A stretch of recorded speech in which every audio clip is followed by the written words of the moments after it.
The final countdown. Doo-doo-doo. Well, how are y'all?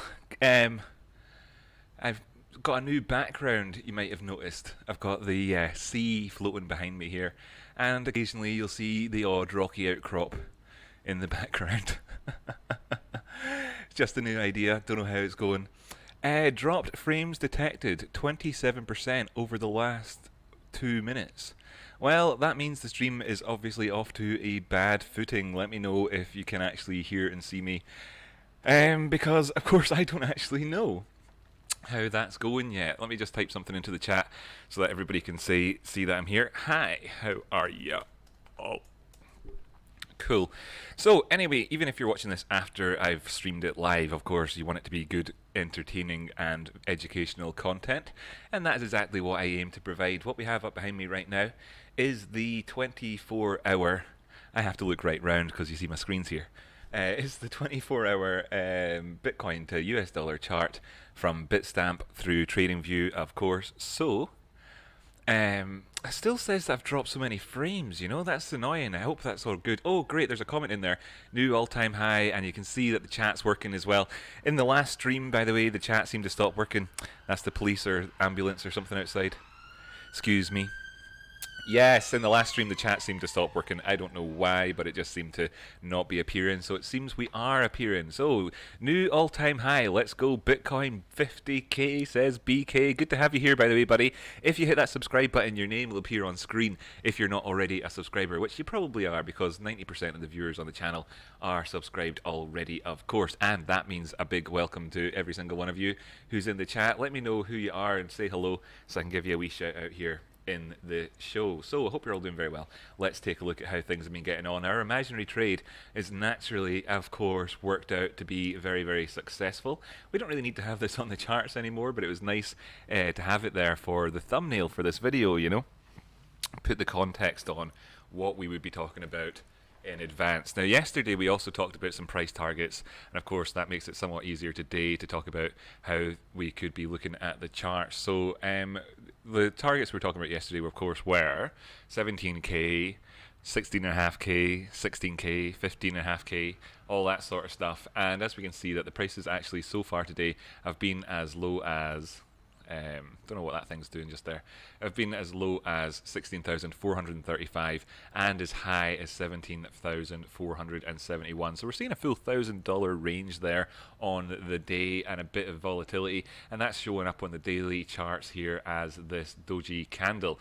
Now, just hello there, by the way, John C. Hi, great content. Thank you so much for joining me. I really do appreciate it. Good to see you, by the way. And of course, connecting all sorts of stuff, so I can't actually tell if the stream's working all right. I seem to be getting so many warnings. Ugh. Right, anyway, Lee Chinnick. Good to have you here, Lee, again. Nice to see you, buddy. Hope you're doing well. How you doing there? Hi, Rocky. I'm good, thanks. How you doing? Saturday morning here in Australia.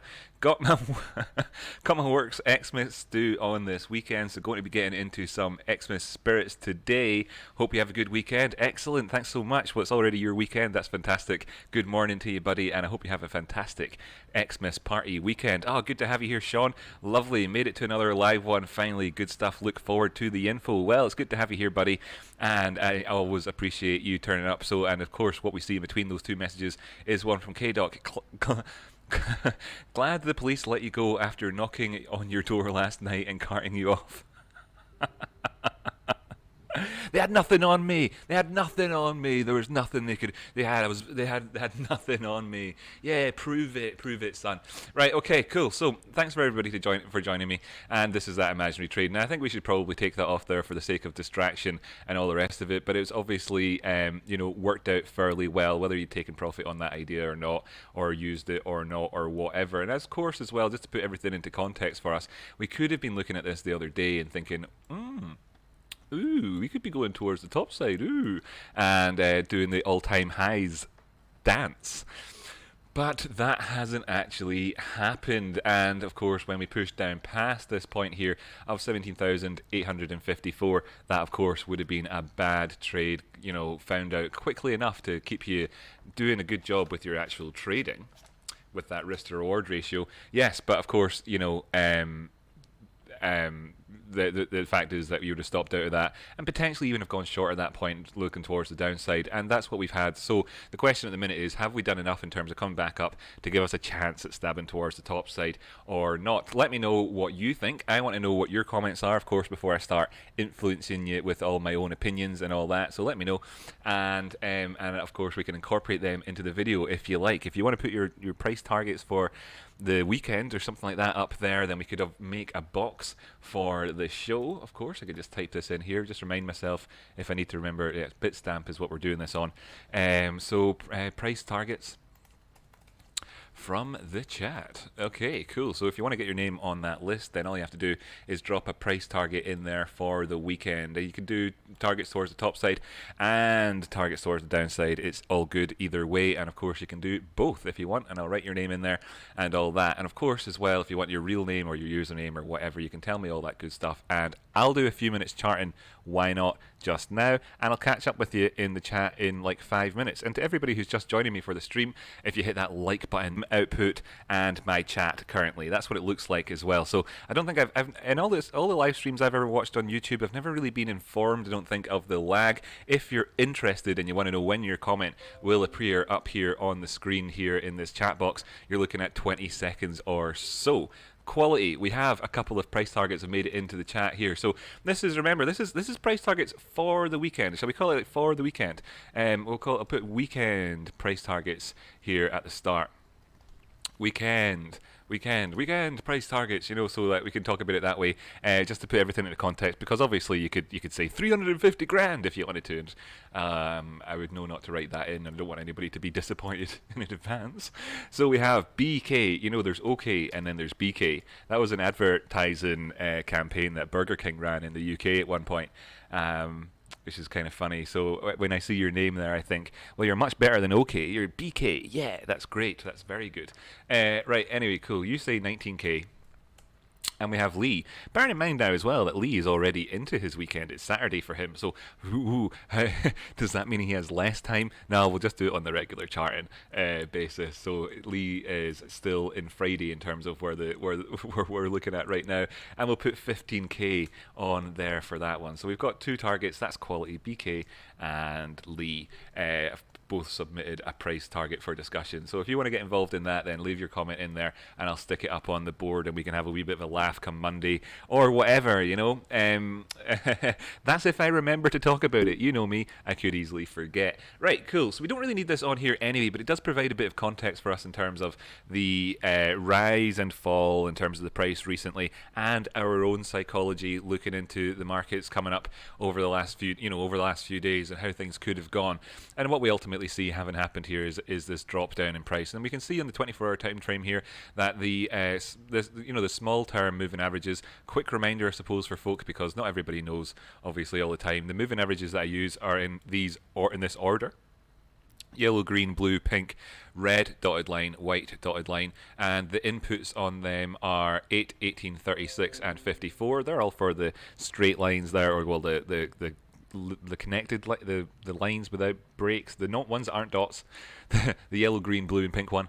Exponential moving averages 8, 18, 36, 54, and then the 50 and 200 are the two simple moving averages that I've got on the screen as well. And you can see the 200 simple moving average is way down there at 11,289. And of course, actually, ultimately, that can always represent one of your price targets at any given time in the markets. It's of course a very long period moving average, and you could always incorporate into your technical analysis at any given time.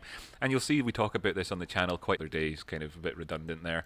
Vestigial, obsolete, whatever you want to call it, depending on your use of language. And what we see is that the prices are coming down, and they're actually asking the question here today, in terms of this wick, obviously, of course, but next off in terms of the body where we are right now, in amongst this 236 there at 16,990. So if we go past that 236, obviously towards the downside, obviously that would mean that it becomes invalid and we can't use it for upside price targets. However, we can look at this and tentatively say that should we see prices closing above that 17k area for the day, then perhaps, you know, we're in for some good price action in the longer term. Now, the funny dynamic that exists with Bitcoin, with it being traded 24/7 on spot exchanges, but of course Monday to Friday over here on CMEs and the like, things like that. What you find, of course, is that you get this little dynamic over the weekend, which can kind of sometimes just bring a bit of relief for the people who are out of position. Sometimes, or underwater, if you like, and maybe you could be kind of optimistic about a rise up here over the weekend, which then ultimately comes back to where we are anyway, to avoid having a gap on there and then asking these questions all over again. And the 236 tends to kind of operate as a decent enough area for that question mark to be posed. So if you want to have the or any other kind of area of significant kind of inflection, because it's a reasonable enough thing to think that the prices could come back down to retest the 236, for instance. If the prices were to move up over the weekend and then the CMEs opened up, there was a gap on the charts, then you look down and you said, well, the prices could go back down here and fill in that gap, you could be looking at a 236 test at the same sort of time, that sort of thing. Anyhow, this is just the bigger term time frame, and this is a resolution, at least the beginning of a resolution towards the bearish divergence that we saw on multiple oscillators down below on the charts. Don't really need to dig into the details, that's all historical now, and we've covered that in the past. But this is really this is the question mark that sets us up for the weekend. Really does boil down to how you think personally in terms of what I have on my charts right now. Plenty of other ways of looking at this. Oh, by the way, hey to everybody in the chats that's joining us.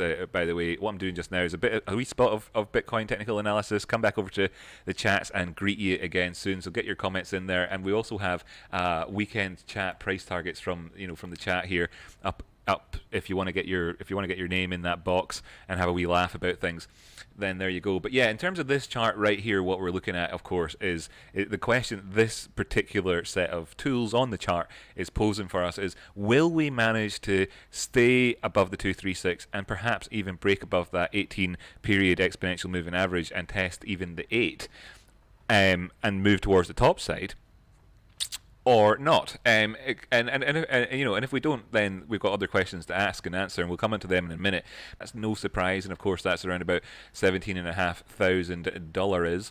17,467 is where the 382 line is. The high of today on this particular chart, 17,471. So you can see how this has already got a degree of kind of working for us already, and that would be your first profit taking target if you had have already kind of traded off the back of this 236. You could have taken some there in order to just kind of cover yourself should the prices move back again.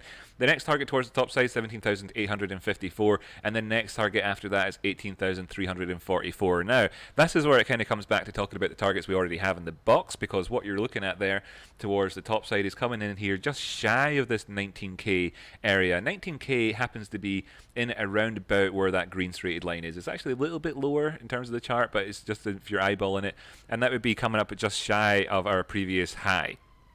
And if we look at the oscillators down below, if we were to come up towards these areas of being slightly higher, the RSI, for instance, has got a decent way to go, in terms of how far we see it moving on any average day, given the depth of this drop down. You can see the sort of the classic BART formation, if you like, here on the charts in the RSI itself. And we have got a fair decent way to go. So if we were to come up there, then at least BK and I can agree on this simple concept that going up there over the next couple of days and closing up there would quite likely come in with another dose of bearish divergence and then result in another pullback. And also you'd also have then, of course, that gap on the CAB charts to give you that extra downside sell pressure and various other things. So it would probably be wise, if we were to do anything over this weekend, to just avoid going for those all-time highs right here, right now.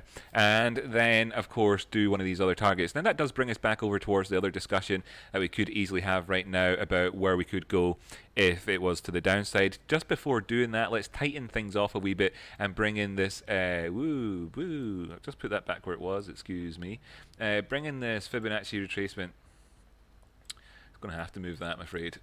Doesn't matter. Down to the body to body sort of position. So I'm just popping that in there. There's no one line drawn on this. I sometimes take it off. You see, if I have this on here, it causes extra lines, and we're not really going to be looking at that one, in terms of the target. So you can see why I've got a conflict with regards to whether or not I place that, actually show that line. But I'll put it on here for clarity, and then I'll drag this up here to the bodies. And if you were looking at this from a sort of body to body Fibonacci thing, the way that we're positioned right now means that before you really really get into that honest to goodness happy mode, you'd have to be taking out that 17,588 area. And fair enough, I mean, that's where we're looking at in terms of highs for the day and everything else as well. And it ties in with what we were talking about before. So we can kind of just dismiss that, I suppose, for just now in terms of an extent. Cool. So yeah, that could be what you're looking at. Now I can get rid of this guy and just say that there's more then obviously that we can look at for the downside and whatever, because we've been trending towards the downside over the period of the last number of hours. So in terms of the 4-hour time frame, how are we doing? Have we come in and put in lower lows, for instance? And does that tally with divergence? Let's have a quick brief look. I wonder if you've noticed any of that yourself. By the way, I did look in the chat. I forgot to say earlier on when I noticed that you'd arrived. Hi Brandon, good to have you here. Hi Zoner, good to know it's Billy K is your real name. BK, good to have you here. And of course, welcome to everybody else that's joined in the meantime. I do keep my eye out for all that, so leave your comments in the chat and everything else. We can see here that this was a lower low that came in on the 27th of November with this 4-hour candle close there on the sort of the 12 to 4 p.m. candle. And if I bring up the RSI down below, you can see that between here and here on these two candle lows that we have a degree of bullish divergence. So that's handy if you're looking for a nice sort of tee up for the weekend for a bit of that sort of bullish relief, if you want to call it something, to put context on the name of things. So yes, there's that. But of course we could be going on, because look at this and ask yourself, what do we see here? Well, if we don't take out this high over here at 17,500, then we've not really actually done anything. You couldn't necessarily say that this is actually some sort of series of lower lows which you could draw that divergence against. You could ultimately just come in here with a degree of perhaps hidden bearish divergence. This is what this would look like. This is why there's that danger of being premature about things. It's easy to look at this low here and this low here and say, well, one is lower than the other. The later one is lower than the earlier one. So what you have is a lower low, 2 L's, and it's easy then to look here and say, well, that's bullish divergence here in the 4-hour time frame. It very much is. But what you actually find here is if you look at this high currently, which does remain lower than this high over on the left, as you can see quite clearly with that price line bar, while this high here in the RSI is higher than these highs, then that would of course be hidden bearish divergence at the same time, taking the shine off of any of this. And that's why then you need to find it having a higher high. So if it doesn't have a higher high and doesn't take out this wick, then of course that's just simply negative. It's not good. It's just not good. And the result of not good action, because if you think about divergence, by the way, and a lot of people just kind of find out what the headline is and then just run with that, and fair enough, that's okay. It works. If you find a system that works for you, then far be it from me to judge you for not sort of analyzing it any deeper. But if you wanted to go a bit deeper with the concepts of divergence and how until such times as you've gone above this price that you potentially got hidden bearish divergence on the go, right? Okay, so we understand that part. Why would that? What is the implication of that? However, well, if you're thinking about it in terms of, I could have actually drawn this on the RSI down below to give you a better look of it. If you're thinking about this as being in terms of momentum, right, or whatever, for instance, Momo, let's call it, that's what that says, by the way. If you're thinking about this in terms of momentum, and you're saying that while the prices came lower here, there was less momentum inside of that, less kind of, there was less actual gusto towards the downside, and really that was just, divergent. And what we could see is a lack of that sort of, follow through with actual earnest desire for the price to go down with that momentum and everything else. What we could maybe make an assessment of is that the prices could potentially go back up. Okay, but then if you've got this bearish divergence on the go, then what you're really kind of also saying is that it's like that the is that there was a lack of momentum here, and then more, after, like the momentum's just carried over on the top side down the way, and it's what you think is a recovery is actually just getting further into the skid, and that's sort of like when things are just kind of going a bit woo in the car, and you think that you've sorted it out, but actually that's the beginning of the oversteer. That sort of thing can happen. So we obviously don't want to see that in terms of the 4-hour time frame, but that's obviously definitely very, very, very, very much from the book of over-analyzing things. And it is easy to over-analyze things, and that's why it's easiest just to kind of go back to what I've already been saying at the start, where you don't really need to overthink things in the way that I presented here in this show, like as if you do, because you don't. It's quite simple, really. You look at the previous high, where the wicks of it, for instance, are, whether or not we're taking them out, what that kind of would mean in terms of just structure and price action in and of itself, and that's good enough, and you can definitely get an edge off of that if that's what you're looking for. And just little things like, have we taken out the 236? Well, I can manage my risk there. Managing risk well is your edge, essentially, in any market, doing anything in life, really, is having that ability to think, just when's the best time for you to make that leap and manage your risk appropriately. So then there you go, that's how I'd be looking at that. So then, of course, beyond these targets, what do we have? Well, easy ones come in here. Bit of confluence for us as well. 200 simple period moving average. We already kind of covered what this is in terms of the daily time frame, but looking back the way, you can see that there's much more touches in terms of the 4-hour time frame than what we've had on the daily one, looking back the way. So the idea of us doing it within a reasonable amount of time is more realistic in a sense. And of course, we're coming in here and that lines up perfectly with what do we have here? Only the 236 from the Fibonacci retracement. If we take it from the lows where they are down there in March up to our highs most recently, that's where that lines up at. So, and if we look for chats and all that, if you want to donate to the channel, there's links in the description. I really appreciate people who'd hit the like button and show their love to the channel. It brings in more eyeballs, and then of course they love it, and it's just a joyous event, really, a cascade of fantastic, wonderful happiness, and of course a boon to everybody. But if you also hit that subscribe button because you want to come back for more, then that's a good idea, because I do this on a daily basis. I'm going to jump on into the chat now and see how you're all getting on. Little reminder to people as well who've just joined us, there seems to be about a 20-second delay between me talking and what comes up in the chat box and whatnot, the live stream thing. I tried to measure it beforehand. How about that? That's one of these extra added value things about being a Rocky Outcroptician. I don't see that on other people's live streams. Well, we can obviously put it to the test as well if you like. Here I am looking in the chat box. So here we have it. Garden Profit, your real name's Brandon, and it's good to have you here. Nice to see you, Demo. Of course, you're Spidey Monkey from the Discord. If anybody wants to join the Discord, by the way, you can see a link to that in the description too. Pretty sure. Oh, we have Sean Thomas just asking down there at the bottom, any new scripts made, Rocky, for indicators? You know what? I'm sorry, I haven't actually done any new work on that. I've been finding myself really busy of late. One of the things that's keeping me busy is this transition to doing live streams as opposed to the other. It's really kind of just one little thing kind of knocks my day off, and then poof. I'm obviously not busy shaving, which I'll get onto over the weekend. But I've been doing other things as well. I have to admit as well, I've also been doing stuff for personal gain, such as learning Chinese. So I've been learning Chinese now on Duolingo for 8 days. Technically, I missed one, but I got a free streak freeze thing, whatever the hell that means. By the way, if you also use Duolingo and you want to add me as a friend, hook me up in the Discord. I'll add you on my Duolingo and we can measure each other's sort of progress. But yeah, so that's what. So I've been busy with certain things. I haven't actually gone back into looking at that. I still will get back on that soon. It's yeah, I know you are, mate. Me to keeping me from learning it. Yeah, man, it's keeping you from learning it. You're learning. Get on the Duolingo. Add me as your pal on Duolingo, and we'll see how it goes. Yeah, I'll get back onto doing indicators and stuff like that. I've also like put the course book to the side slightly, because I've realised when making it that that it's probably going to be a good idea for me to really think about how to structure the course in such a way that it adds real good value for people, instead of just kind of going at it intentionally in school, but with the best practices that these guys have in mind. Make the textbook, make the syllabus, teach people, and they should have a broader knowledge than what just simply exists in the textbook alone, but it's there for reference. Great idea, right? Turns out that's going to be tons of work. Who'd have thunk it?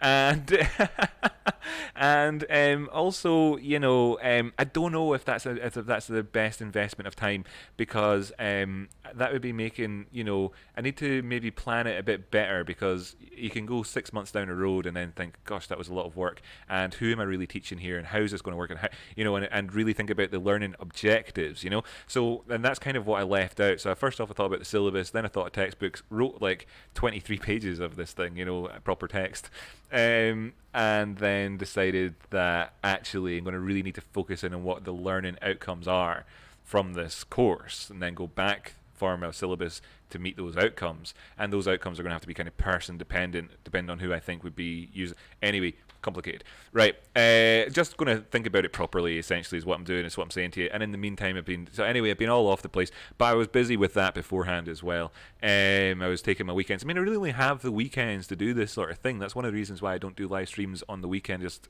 Monday to Friday, for anybody who doesn't know that.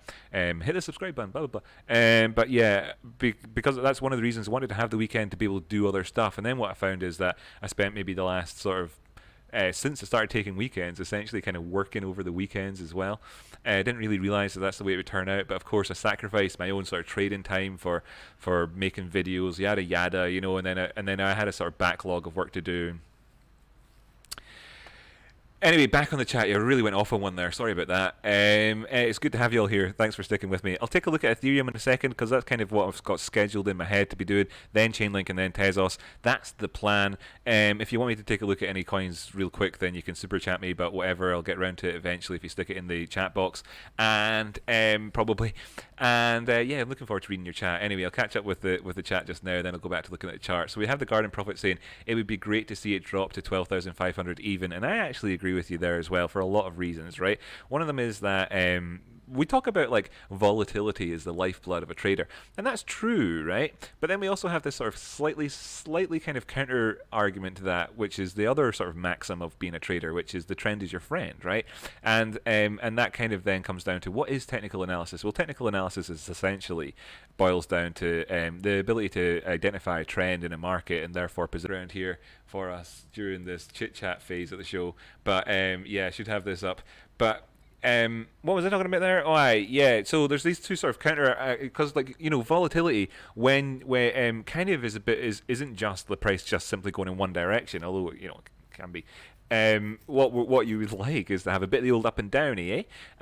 So yeah, we kind of want to have a bit of that, and I'd be happy to see it happen. And it depends kind of then therefore on your perspective. Obviously, here's the 5 minute, and that's radically different to the 24 hour that I was just looking at in terms of what you can see on screen. So when you talk about the 12,500, you can then visit other charts. Just to put things into context real quick, we've got things like the monthly chart that you could look at, and you could say, look at all the notes you've got on screen, Rocky. You could say, look, you know, highs and lows, you know, what you're looking for, and we've had this period for a while, so we need the other one. And then you could say on the weekly chart, for instance, like it really depends, you know, what's your context. Does this constitute volatility for you? A move towards the top side of, because in a lot of people's dictionaries it would, you know, this would, of course, you know, a move towards the top side of 80% over the period of, like, you know, 2 months, and then a pullback then thereafter of 15%. You know, you're talking like there's like a lot of that's the lifeblood of trading. But then, you know, anyway, I too would like to see it for a variety of reasons, no, not the least of which just being simply that it would be good for trading it, and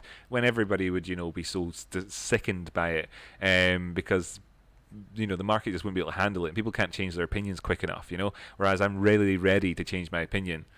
One of the things people said to me at one point in my life is that you're a yes man. You just want to please everybody, and it's or you don't have strong enough opinions about stuff, or some other sort of attempt at being derogatory, but towards somebody who's clearly a nice guy. And I used to maybe think about it like, oh right, is that a thing? Am I? Maybe I am. Yes, you're right. I am a yes man. Nice. Yeah, you got me. I changed my mind. I thought I wasn't, but now you said it, I must be. But no, that's not what it is at all. It's like if you've got a degree of flexibility and you're not a sort of, you know, stuck in the mud, stubborn fool, then you will be able to find yourself able to adapt to these things. So, oh, brilliant, a bit of movement at the minute. Wow, of course, this is the 5 minute chart. So we're down at 17,059. Whoa, testing off this moving average here. Whoa.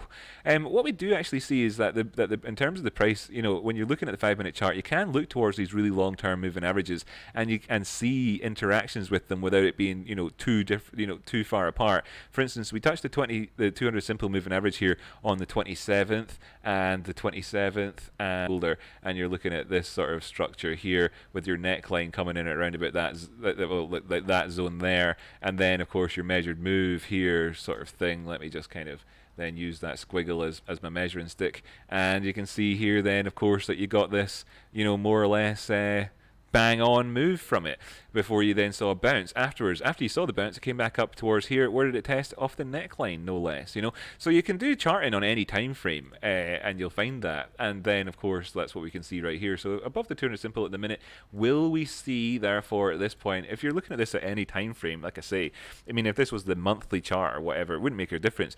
You'd still be asking two questions, you know. Are we going to see a C or an F, right? These are your two questions, C and F. Are we going to see continuation or failure? Or you could ask it if you want to, in sort of to be confusing about things. You could sort of not call it continuation. You could say, are we going to see failure or follow through, right? And so the FF, and of which one of these F and Fs are we going to F and C is the question that you have at the end of that, right? So that's what you always want to know at any given time. Which one of these F and Fs are we effing going to see? C or F or F or F or F or F or C? That's the question of the moment. And if we do see sort of failure, what would that look like? And could it look like one of these things or whatever else? And of course this is what you do in the big term time frames. It takes you a long time to see this. You know you're full of hopium at certain stages and whatever else, but it always boils down to the same thing. And yeah, back over to the chat now anyway and catch up with things because I'm a bit all over the place in this stream. Anyone having buffering issues, or is it just my Wi-Fi? I'm sorry, it's probably just my Wi-Fi, not yours, K-Doc. Sorry about that. Yes, I am as well, said Brandon, and same said Gray. In fact, that's probably happening right now. I really hope it's not. That's a real pain in the neck if it's happening even right now. Drop frames detected 25% over the last 2 minutes. Do you know what? Maybe there's a reason for this. Maybe it's my background is too good a video file, right? Could it be? Do you think it could be something like that? Do you think it could be something like that? What if I do this? If I duplicate this scene, right, to make it live scene 1, then transition to live scene 1. Here we are in live scene 1, and then I get rid of that thing in the background, right? Remove. Or just get rid of it. Yeah, get rid of it. Cool, right? Now I've just got a black floating background, okay, at the minute. Let's see if the buffering issues get any better. That could have been the reason. I downloaded it in 4K or whatever to try and get the best quality background so that these little areas, down here and whatever else and all that would look extra high quality, even though they're just the edges of the frame. Probably could have thought about it. Right, okay, so just a thought, you're running with some of the background. It's fine for me, all good here. Nope, just happened after the fix. Interesting. Well, there we go. So buffering issues despite the fix. Rubbish. Anyway, what do you think of my background here anyway, my new layout? It's cool. What we're doing is we're floating in space. Floating in space, and we have the chart up there. And of course, without the background, it kind of bleeds to nothing at the edges. It actually doesn't look too bad. K-Doc says, yeah, me too. I'm really, right, okay, guys, everybody, I apologize for this. Got 18 notifications saying that I've been dropping frames here in my Streamlabs logs. Last one in came 2 minutes ago. I'm going to keep my eye out for it and see if it's still happening. I mean, this is what essentially, I missed a stream the night before yesterday. Yeah, that works. And that was why. It was because of internet issues. Hopefully that's the end of it now, right? Hopefully that's the end of it now. So cool. Anyway, yeah, of course, good to have you all here. Nice to see you, K-Doc. I've already said hi to you, K-Doc, and 3000 Trends. Said hi to everybody. All good. Still recording. Good. Nice one. Right, yeah, cool. Okay, well, there's obviously a shout out to the community here. If anybody knows about these sorts of things with streaming and buffering and what sort of graphics to have, and if you want to have me have some spinning graphic with my Twitter username or any of that sort of jazz on there, let me know what you think, because I've seen how these streams operate in the world before, and I want this to be a really good example of one. So your feedback is always appreciated too in that front. Let's go check out another chart, shall we? Hey. Shall we transition over to Ethereum via Ethereum Bitcoin? Yes, we shall. That's what we shall do. So I wonder, let me know if any of you are trading this. By the way, 5-minute chart first off. Let's do it, because what we've been doing in the streams recently is kind of drawing comparisons throughout the charts. So how about we do this as well then and take a look at where we are with regards to the 5-minute time frame. Ugh, I always do that. Do you notice that? I always seem to forget I've got the drawing tool out. Yeah. In terms of the 5-minute time frame, we're below the 200 simple over here. Came up and tested it, back down the way again. This here doesn't look fantastic. What we have prior to it, preceding it, was this drop down. So maybe you'd think, oh, this is a head and shoulders, an inverted head and shoulders towards the top side. But then your shoulders are lower than your heads. It doesn't really look good. In terms of the upward side movement, you could maybe say this is a head and shoulders because of this prior uptrend, but it led into it with that. It doesn't really look like it. Bit of a mess over here with regards to this chart right now. Instead, look towards this on the downside. What am I doing on the 5-minute time frame? Yeah, we've got some reap the fruits, right? So yeah, well, we'd moved up the other day, came down, retested the 50 simple. We salvaged this from having a death cross between the 50 simple 200 and the 200 simple moving averages here on the daily time frame, and we're living above the 236 over here, remaining in that sort of and as things stand, bullish atmosphere with regards to the potential for a pullback against this downward trend. Now, and that is obviously with regards to this in terms of the 24-hour time frame, and looking at this as overall having been a downward trend, really essentially since the 1st of September when those Ethereum highs came in. So Ethereum highs came in the 1st of September. It pushed on past the price that, in terms of its run that Bitcoin did. It was ahead of Bitcoin. Then it dropped back down when Bitcoin then took the sort of front seat and was the red car and the blue car had a race sort of thing. Well, the red car went in front for a bit, and that pushed the price back down again. Now we're in this sort of mode where we do have to ask questions with regards to the trend on the dollar time frame and on both of these assets, and see if one of them is maybe going to decouple in that sense from the other and trend slightly differently. And it's not impossible to imagine, because as we can see demonstrated in this chart here, there has been a kind of nuanced effect between the two coming across over here, giving you up actually a good buying opportunity when you look back over towards March and whatever in the COVID crash here overall in terms of the 200 simple period moving average here on the daily time frame. And are we seeing this again come into effect, where we've come down and tested this area, and could we then find salvation in this point and push towards the top side, making Ethereum a better bet than Bitcoin? And a lot of people that are sort of the F heads out there would probably be inclined to say yes, because Ethereum has performed in a lot of senses better than Bitcoin for quite a while now. Looking down at the bit behind that's actually not on screen for you guys, sorry. I can see the year to date figures, 40% up on the year, 67% up on year to date, actually 67.8, so let's call it 68. We're 3% up over 6 months. Sure, over the last 3 months we've seen an 8% drawdown versus Bitcoin, but actually over the last month we've then seen another sort of 3% towards the top side, and it's only over this period of the last week that we've then had another percent come down the way, and this sets us up perfectly to really go through that swinging door of the trend. Are we going to, and you're looking at a pullback into the Bollinger Band at the very least, with the potential to go down towards the basis line of it. Now, of course, this is again kind of looking at moving averages with a slight sort of twist on it with the standard deviations, but the basis line being the 20 simple period moving average is right where we saw the price come down to in its wick, and then kind of come back up towards the top side. So I know this is closing lower than it was yesterday, and we're looking at a red day overall, that there is the sort of the chance where you could maybe say, are we salvaging something? So jumping down towards the 4-hour time frame and asking a question. Of course, we already saw that it's bullishly divergent on the 5-minute time frame, if that is what tickles your boat. But if we looking here in the 4-hour time frame, how have we kind of done? Not an awful lot to compare in terms of on this downward trend. Now, you could look towards these areas and say, is this low and this low here divergent? And they may well be, but it's a little bit rich to call this a low, wouldn't you say? Would you say? Maybe you wouldn't say. Maybe you wouldn't. But if this was a local low, then anyway, yeah. So looking between these two areas wasn't divergent anyway, so we don't need to worry about that in terms of whether it was. It wasn't looking like a low anyway, so there's no point in thinking about that. So far, the real question then does come into, will we be taking out our previous lows or not? And that also then ties in with the lower end of the Bollinger Band, the 200 simple moving average here, and of course all the other ones. So really, we could be looking towards the top side again in this one. Let's dive on over towards Ethereum versus Bitcoin. Just in terms of trend, by the way, before going away from here, we are in a position where there is a negative trend, but we've got this distinct downward sloping move on the ADX, and it would come to a point here if we do find salvation in this area where you would see the ADX perhaps take off towards the top side again while these two cross. If I go back a bit, make this easier in terms of drawing.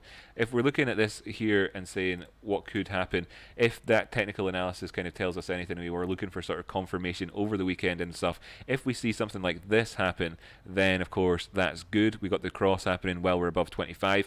If we don't see it happening though, maybe we could be looking at a wee period of chop as we come below this 20 line here with regards to the ADX. And then of course we could see these things chopping around in whatever direction before they resolve themselves.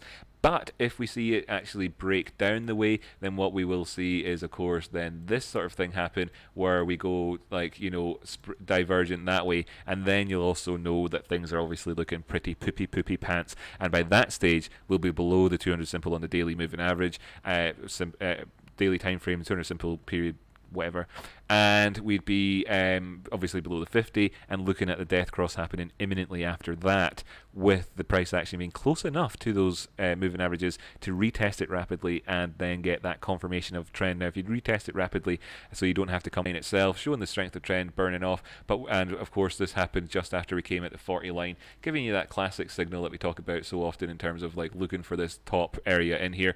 Now of course as well, you can get this indicator if you want from the Discord. Right, cool. Just checking back in with the chat real quick. Lorenzo Antonio Vendetti says terrible connection. Yeah, totally agree. This is why I didn't do a stream the day before yesterday. Going to have to figure something out here with regards to that. I'm not liking it myself. Thanks very much for giving me a shout out there with regards to that. I do know it's bad. So yeah, I'm saying sorry here at the minute. I can also see that TradeSpotting and Brandon are talking to each other. That's cool. That's cool. Yeah, it's cool. Lovely to see you being so polite to each other. Good guys. I appreciate the retro nod to old school Milky Way commercial from the UK. Oh, cool. Nice one. All good. Yeah, me too. Yeah, great. Okay. So we'll give it another wee while. If things don't work out here, then of course, I guess all the heckling and hollering will let me know that it's just not happening. The buffering doesn't mean that you just get big. Does it just lose time and then flick to the future, or does it play what's missed? Let me know how that goes. I guess if it plays what's missed, then I could maybe just kind of go through the coins real quick, and then all yous could kind of hit pause. And I really don't know what would be the best method for it. I wish I did, but I don't. Thanks for the TA, says Lorenzo Antonio Vendetti. Order book looks bull to me. Cool, nice one. Well, we can take... Well, actually, I don't do that on this show, and it would involve kind of fiddling around with a couple of different things to actually show the order book, I could go to some websites that have got stuff up about that. Maybe send me a link in the chit chat if you want me to check out particular websites that kind of have order book volume displayed for you. But cool, that's interesting. It's good now, says Lorenzo. Well, I hope it stays good. There's no guarantees coming from my end. I'm sorry about that. Yeah, if you want me to take a look at that in some way, then I could. I'm not a massive fan of looking at the order book myself. Bearing in mind that we have such luxuries here in cryptocurrency, such as complete lack of regulation, the ability to do whatever you like in terms of the order book, which lies in traditional markets anyway, but you can get fined if you sort of deliberately trying to mislead the market with orders that you'd have no intention of taking. Whereas you can't in crypto, and then of course you've got hidden orders and stuff like that. I mean, who knows?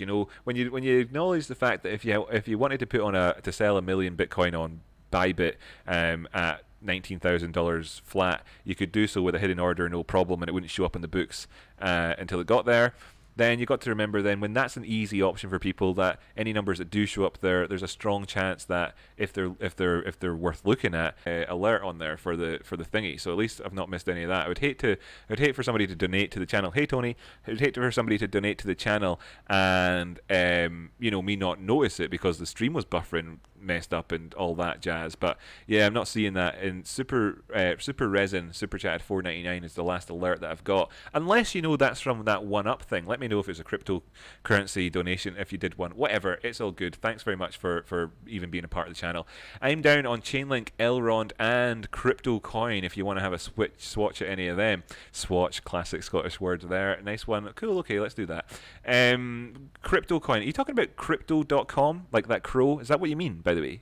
Just to for my benefit, sure, but that's what I would go to look at for the benefit of everybody in the chat as well who's maybe thinking, what's K-Doc on about? Ethereum, however, right? Ethereum, yeah. Let's lose the crap in the background, shall we, Rocky? Yes, we shall. Same sort of story as what we've been.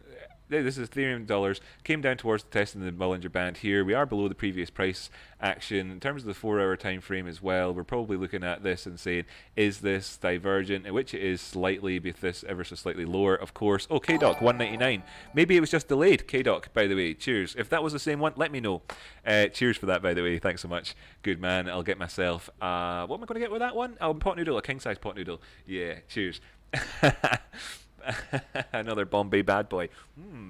So yeah, we've got the same sort of chat here. Are we going to see this get any follow through on this one? Clear areas in terms of like potential problems for us in the 4 hour present themselves where you see the 50 simple lining up nice and easy with the Bollinger Band basis line there. Of course, taking that out then does mean by the same token that you're getting 2 for 1. And do we want to have drawings on here of some sort? Like I feel like that's too much. Got to get rid of it. We did talk about the potential for a head and shoulders. I guess that was probably on like a lower time frame, maybe 15 minutes or something like that.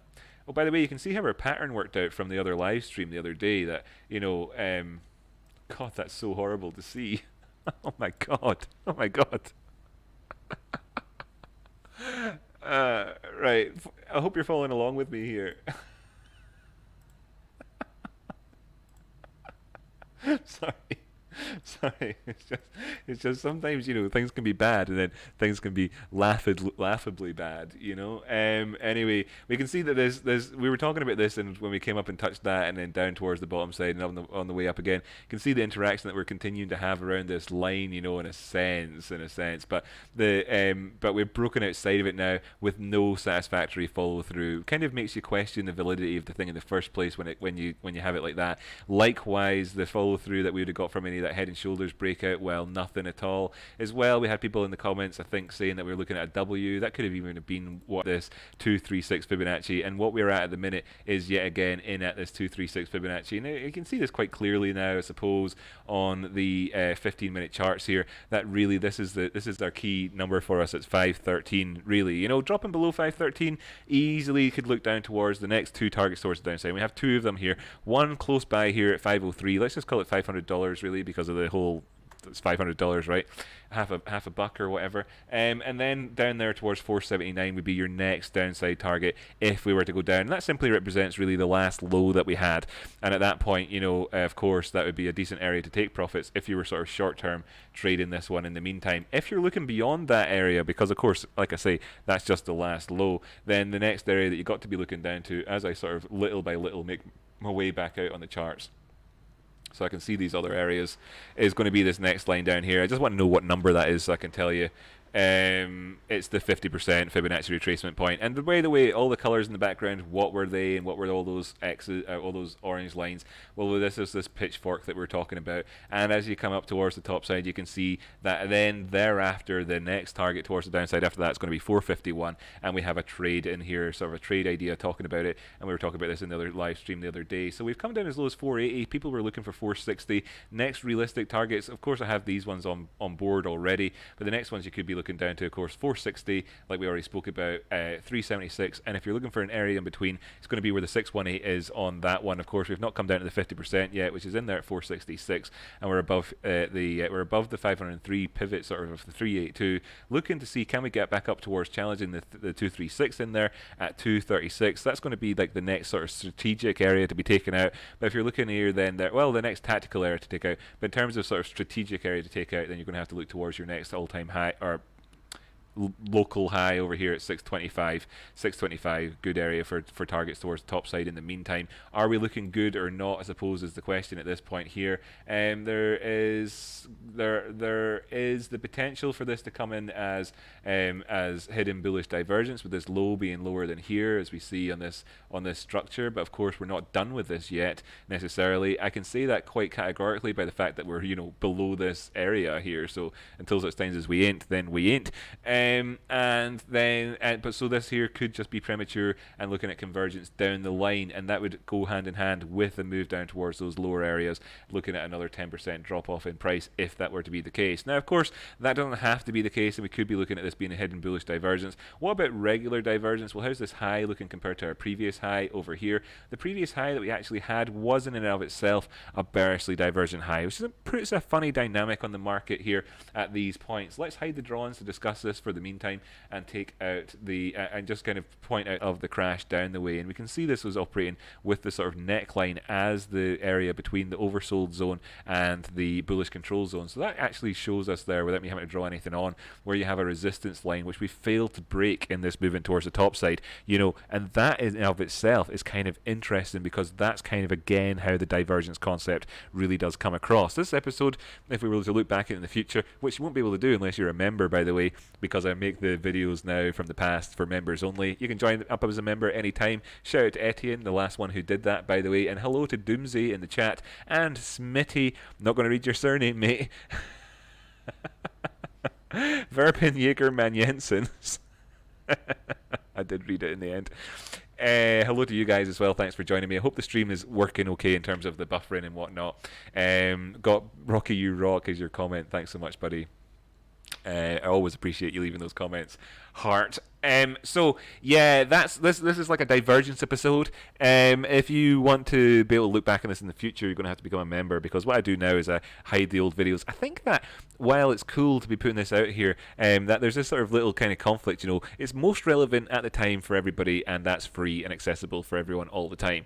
But it's actually, if you want to really become a really good trader, you could choose any day this year and go back in the videos that I've put out for it, and you'll get exactly what's happening in the market, and it's freaky good. You can then look, what you can do is you can look at my video from, say, a day over here, and then put the price action from the current time up, and you could even go back, all right, and have my video playing on one tab, and you could use this rewind tool, and you could go back to, like, say, over here on the 6th of June or something like that, and use the rewind tool and say, wonder what Rocky was saying at the time, and put it on and play the video and play this sort of thing at the same time, and be all like, oh wow, oh my goodness, he really said what was happening or whatever, and see it happening. It's great, it's amazing, and obviously you'll learn tons by doing that. But I realized that was, like, that's kind of the value that I'm putting out here. And if I'm ever going to, like, make this YouTube channel wipe its own face, which is a million miles away too. By the way, shout out to K-Doc who did the last donation. If I want to have this thing so it breaks even and it doesn't actually cost me money, I'm not wanting to run a charity here. But that's what it is currently. Thanks so much to K-Dot for contributing to Rocky Outcrop's charitable mission to teach people how to become financially independent. Yeah, anyway, you could do that and you'd learn an awful lot. BTC Bounce Now says, Kaitho88. Thanks very much, by the way, Kaitho. I do believe you are my list. Right? Simple answer is yes, but we have a very, very, very, very, very strict and tight level to be looking at with regards to. If I bring the drawings back up here, you can see quite clearly that, well, from the broader perspective, that we're above the 236 here, so we don't have a valid Fibonacci for this downward movement quite yet, until such times as we go down past sort of towards Lee's target. So you're kind of can stay relatively confident until such there. That might be your own Alamo, it might not be. Depends if you're looking to stop out or whatever. If that was to be the case, ultimately it depends. It might not happen at all.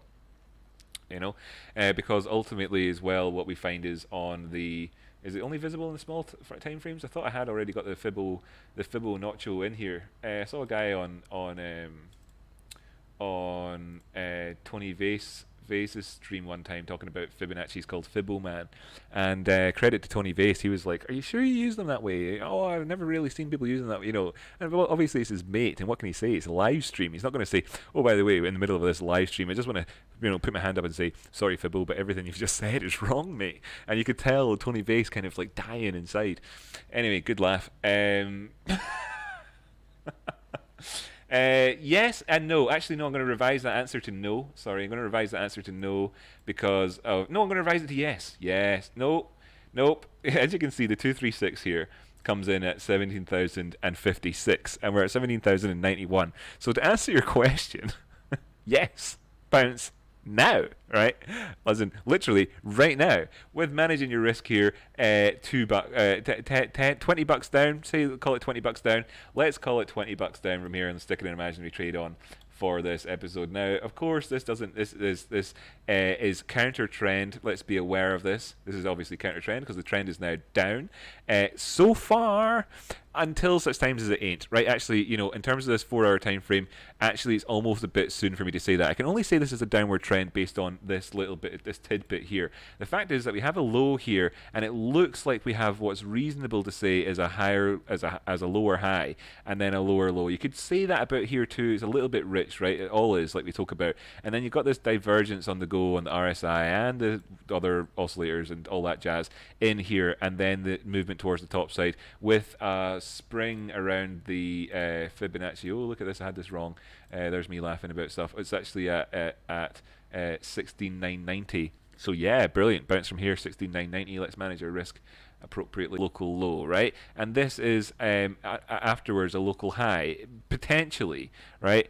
Potentially. And what happens in around this trade area? And I suppose if you wanted to sort of, if you were looking to sort of be really sort of bad in terms of your risk management, what you could look at from a broader perspective, especially if you weren't in the trade, is if we took out our previous low over here. Really, actually, I should draw this down to the Fibonacci area. If we took out our previous low over here, then of course, then we have a low, higher low, blah blah blah, and we've got a downward trend on the go. This is very premature to say so. So I'm just kind of changing my opinion, sort of based on very premature information, which I'm more than happy to give up on. And I'm talking about this as a potential long opportunity anyway. So obviously, that's the case. Although you'd probably be wiser to short it. And then you'd be looking up there and saying, well, look, if we do take out any of these targets, like where our reasonable trade is, or the 618 or blah blah blah, then what we've done here at this point is put in a higher high, a higher low, and then on the way up the way, and then you'd be able to flick back up to the bigger time frame. That's a 1 hour time frame, by the way. So obviously it's bullshit. And then you'd be able to flick back up to the bigger time frame and say, yeah, cool, look, this was just a higher low, and we're on our way, and we've had a 14% pullback towards the downside, and, well, we all expected 30, well, the market decided to act irrationally longer than people can stay, in the trade or whatever solvent, and all that stuff. Cool, right, I'm going to catch up with the chat for just a second, because last time I read it, it said, I'm already in. I jumped back over to Bitcoin. What we're going to do in this episode, so far I've already got a couple of coin suggestions in, so I'm unlikely to do any more than what we've already had, and those ones were the ones that KDoc said. Might not do all three of them, because I have a real issue with crypto.com.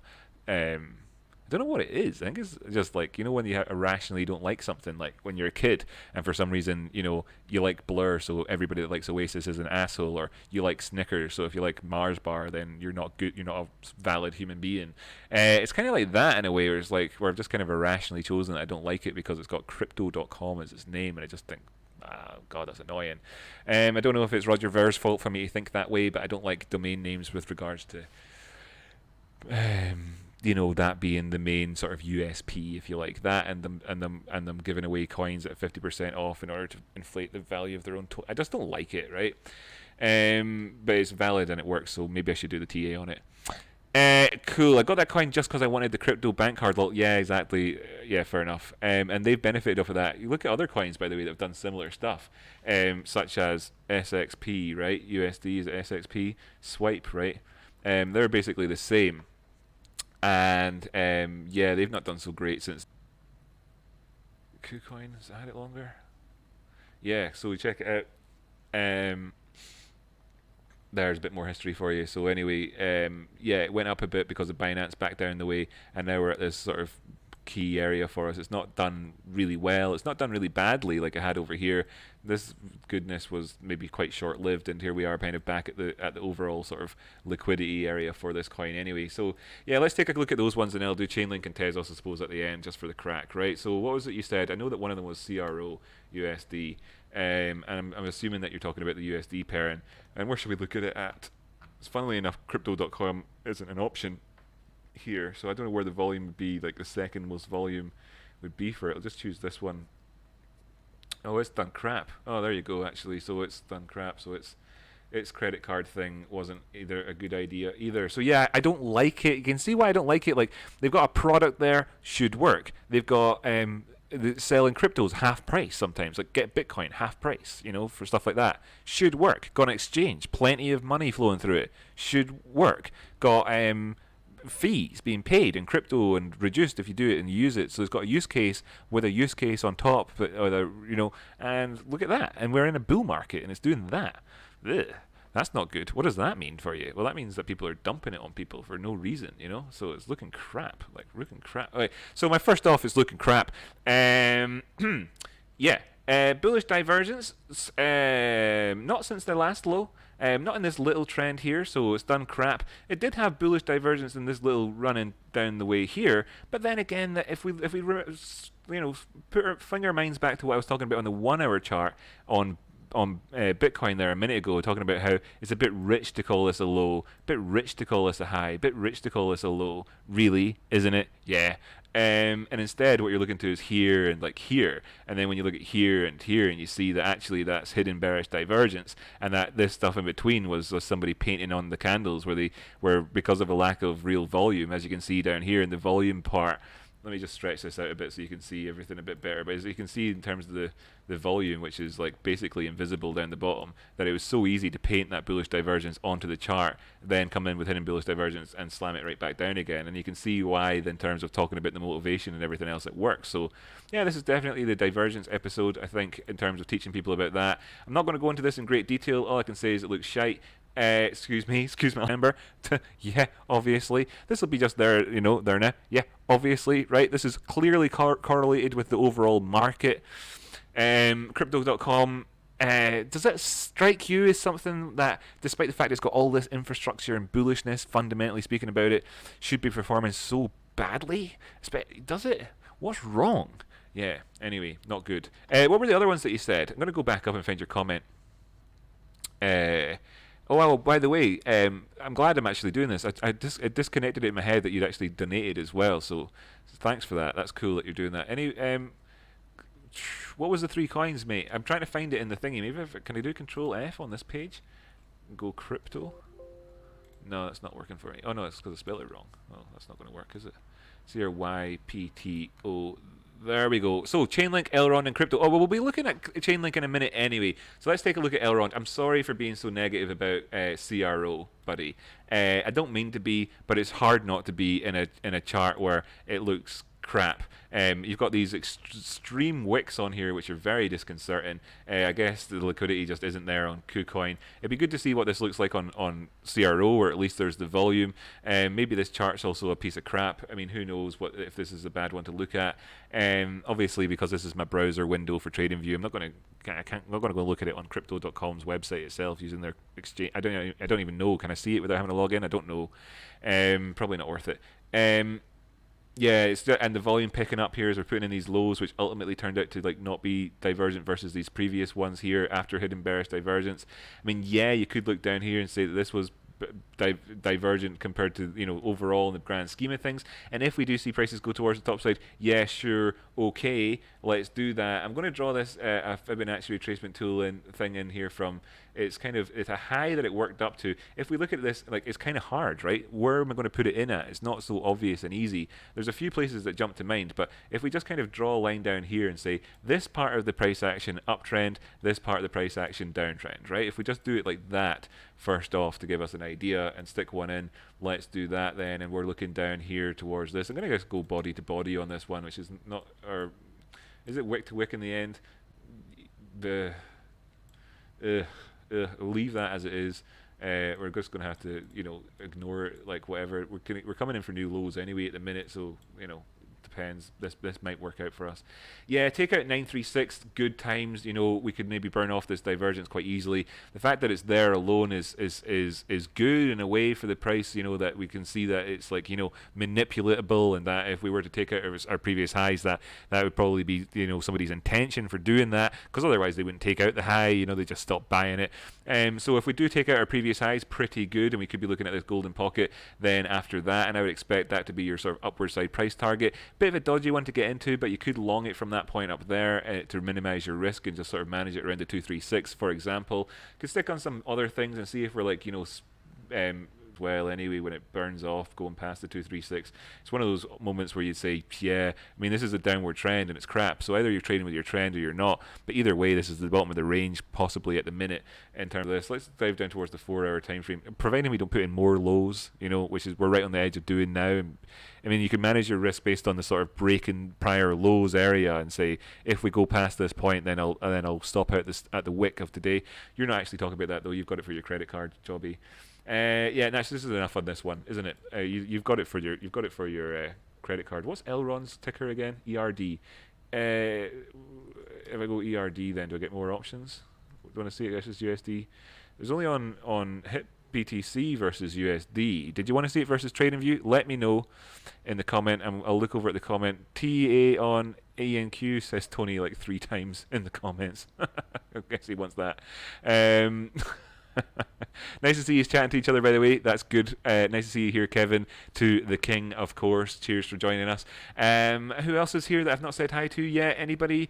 No, I think I've got everybody. That's cool. Good to see you chatting in there, by the way. Keep it up. That's good. Lovely to see it. Look at that for weirdness. Look at that. Talking about Bollinger Band. Wow. Wow. Anybody? Wait, I know what could have been affecting it. I might have a VPN on. Oh, I think this happened before. So, yeah. Right, I'm going to do this. Yeah, cool. Right, let me know. Stream should be better. If it even gets better and stays consistent, I think it will now. Fingers crossed, right? Then I'll put that background on again. How exciting, right? How exciting! I could probably put it back on again now, anyway, since that wasn't. Yeah, it wasn't actually affecting the background at all, anyway. Right, undo. Will undo do it? Yeah. Oh crap! Undid too many times. Guys, I undid too many times. What's redo? What's redo? I'm back on the intro. Oh my god, it's all messed up. Oh my god. Oh my god. That's the end. It's not the end, guys. It's not the end. It's not the end. We're still on. We're still on. Okay, accidentally cleared out the chat box there in my retardation. Yeah, let me know if the stream starts working properly. I think that was a fix. VPN. Yeah, thanks very much. Yeah, for that confirmation, Brandon. Look at this. Look at this. Isn't this weird? Isn't this weird? Obviously, this is a function of complete lack of liquidity. You see something like this happening, right, on any asset anywhere in the world. And it looks so freaking weird. Then yeah, what can I say? That's not good, is it, right? I mean, it's not good. Anything weird in life tends to not be very good. This thing likes a bit of outside Bollinger Band action, doesn't it? It tends to kind of respond well. Make it full screen so I can see this a bit better. Likes a bit of outside Bollinger Band action, tends to respond fairly well afterwards. I mean, that's kind of going to be your cheat sheet for trading this one, I would say. Looking at these standard, outside of the standard deviation movements of the price. This is algo's trade. There's no liquidity here. All that's going on is arbitrage between exchanges and the occasional dump from the developers. And any sort of rally that there possibly is just dumped into. What can I say? It's not. Just in terms of the sheer sort of basics, if you will, of this chart are whack. Yeah, it's whack, buddy. It's whack. What can I say? I don't think there's much value in teeing this. I don't want to give you bad value in your donation. Let me know how I'm doing so far. Let's try and do it. Let's just do it. Let's just do it. Yeah. Let's just be serious on this. Got these two lows. Was that bullishly divergent at the time? Yeah, it was. Cool. Then it came up, but we didn't take out our highs. Then we did. There's just gone sideways here. A bit of hidden bearish divergence, perhaps. But it's consolidating, so maybe we shouldn't say that. This is an overall higher low. That's good. Little bit is no. We've done it. We've managed to avoid the divergence there. What about the trend on the DMI? It's another bit of a confused picture, isn't it? Yeah, wouldn't put much stock in this in terms of the downward trend, which has happened here. Pushing past this blue line already and pulling back down while we're in chop over here in terms of the ADX. There's very little strength. That makes sense given the sideways movement. We're mostly just ranging. I think that really you can really actually just kind of more or less say that while this is obviously whack, there's a wackadoodles. There's like three main areas where we can look to for the price, and it's kind of already summed up. One of them is more or less in about where the price already is. One of them's above and one of them's below. So if we just go for this in terms of like movements down below this area in terms of closing out any decent time frames are going to be shocking. Let me just demonstrate this by going down towards the 30-minute chart and showing you what this wackadackle chart would look like from the previous times where we've actually done anything like that. Where's the line at? Where's the goddamn line? God, was this a mistake? Was this a mistake? This was a mistake. 4-hour time frame. We'll go to the 4-hour time frame and show you how this goes. So yeah. We did have some 4 hours, but we can. Where's the goddamn line? Have I got it only visible in certain time frames? How frustrating. Sorry for this, chappies. Let me just check the visibility on this one.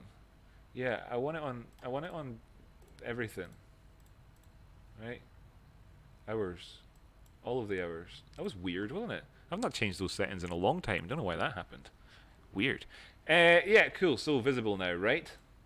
Right. So, looking at how this goes, you're looking for closures and that which are, properly, like, this is the last time I went below it. It was pretty shit. I mean, if you were just stopping out as soon as you kind of touched it, then you're not looking good. But if you actually open and close above that line, then you've got some sort of seriousness on the go. So there's your downside sort of area, which we could visit again. Um, then in terms of the top side, I can do this on 24-hour time frame like I intended initially. But as you can see what I mean about that being significant there, and it's quite clear from the lack of liquidity. That's going to be your top side area, really, in terms of like if we can take this area out, then that's obviously good. And this is us doing it from a broad perspective. And then really right here, I could have drawn this below the price and said we're looking for support in here. Could have been just as good as well. That could also work there. Really, roughly speaking, in terms of touch here, here and here and here, whatever. So this would be your 4 areas, I suppose. So downside targets, you're looking at big numbers. Gosh, 0.017. Then towards so 0.00173. Here you're looking at 0.0372. Here you're looking at taking out 90. All right, and here you're looking at taking out 25, and that's going to kind of sum things up in terms of the main areas of support and resistance. And if I just take this in for the high, which was equaled twice, stick it in there at that ridiculous low, you can see that it's the 236 lining up perfectly with that line over there at the 90s is of no surprise. It doesn't really make it, it's no surprise. So that would be your upside. But obviously right now, like I said, it looks pretty crap. It's not done that yet. Until such times as it does it, it's just going sideways and consolidating below support. You could potentially look at this in terms of a sort of really wackily dackily painted on head and shoulders, and that all just boils down to the same thing, that taking out that area is of course is to the good side of things. Let's make that into a nice big smiley face and then make it like that. So that would be what you would be thinking at the time if it did that. In this area over here, you've got to be aware that if you did trade here, you could be looking at that happening to you if things go wrong. But if they don't, then of course you're talking about being this guy over here, and you can give him a little beer flagging thing as well, and give it like a top here, put something in here so you can see this beer, make it orangey, and then give him a nose, some eye pupils, and a tongue. Cool, nice one. And that's your TA on Elrond. And the other one that you were talking about was Chainlink, and it's time to move on to Chainlink now. And I'm going to bring up the Chainlink charts and pop on the USD chart here and jump down towards the 5-minute time frame. Let me know what you thought of that TA, K-Doc. Obviously, you're Scottish, so you know that I wasn't sort of taking the piss out of you or anything there at all during that. But for the global international audience out there, don't worry, we're all good there in terms of me saying that those coins look pretty bad. He's not going to be personally offended. Don't worry about it. He's Scottish. We don't work like that. So I'm just going to leave this chart up here in the background. I'll take all the drawings off. This is the 5-minute. Yeah, the 5-minute. Leave that there and catch up with the chat for just a second. Actually, can zoom way in. Doesn't need to be so zoomed out. There we go. And let's catch up with the chat. It's good to have you all here, by the way. Lovely, lovely, lovely, jubbly. Right, nice one. I'm going to scroll up. By the way, I might have missed people if they've joined us. If you haven't said hi, if you've joined us recently, what we're doing here is TA for a number of different coins. I've already looked at Bitcoin. That was the first one we looked at. Then I looked at Ethereum. So if you see the charts changing around, that's me going to Ethereum. Then I looked at crypto.com. And then I looked at Elrond, okay, with a couple of different little bits in between for kind of context. And then, so really appreciate you joining me. That's the itinerary so far. What we're going to do as well is look at Chainlink and Tezos next. Then we'll see how we'll put our feelers out there into the chat room and see if we should be looking at any other coins or anything else. And then I'll tune out and all that stuff. And it's been another home run of a hole-in-one episode. So thanks so much for tuning in. Now, as well, if you have just tuned in, hit that like button. Really appreciate it. Hit that subscribe button if you've not subscribed before, because I'd love to see someone's name pop up on screen. That's all good. The last subscriber, by the way, Kaito88. Shout out to him. He's in the chat at the minute.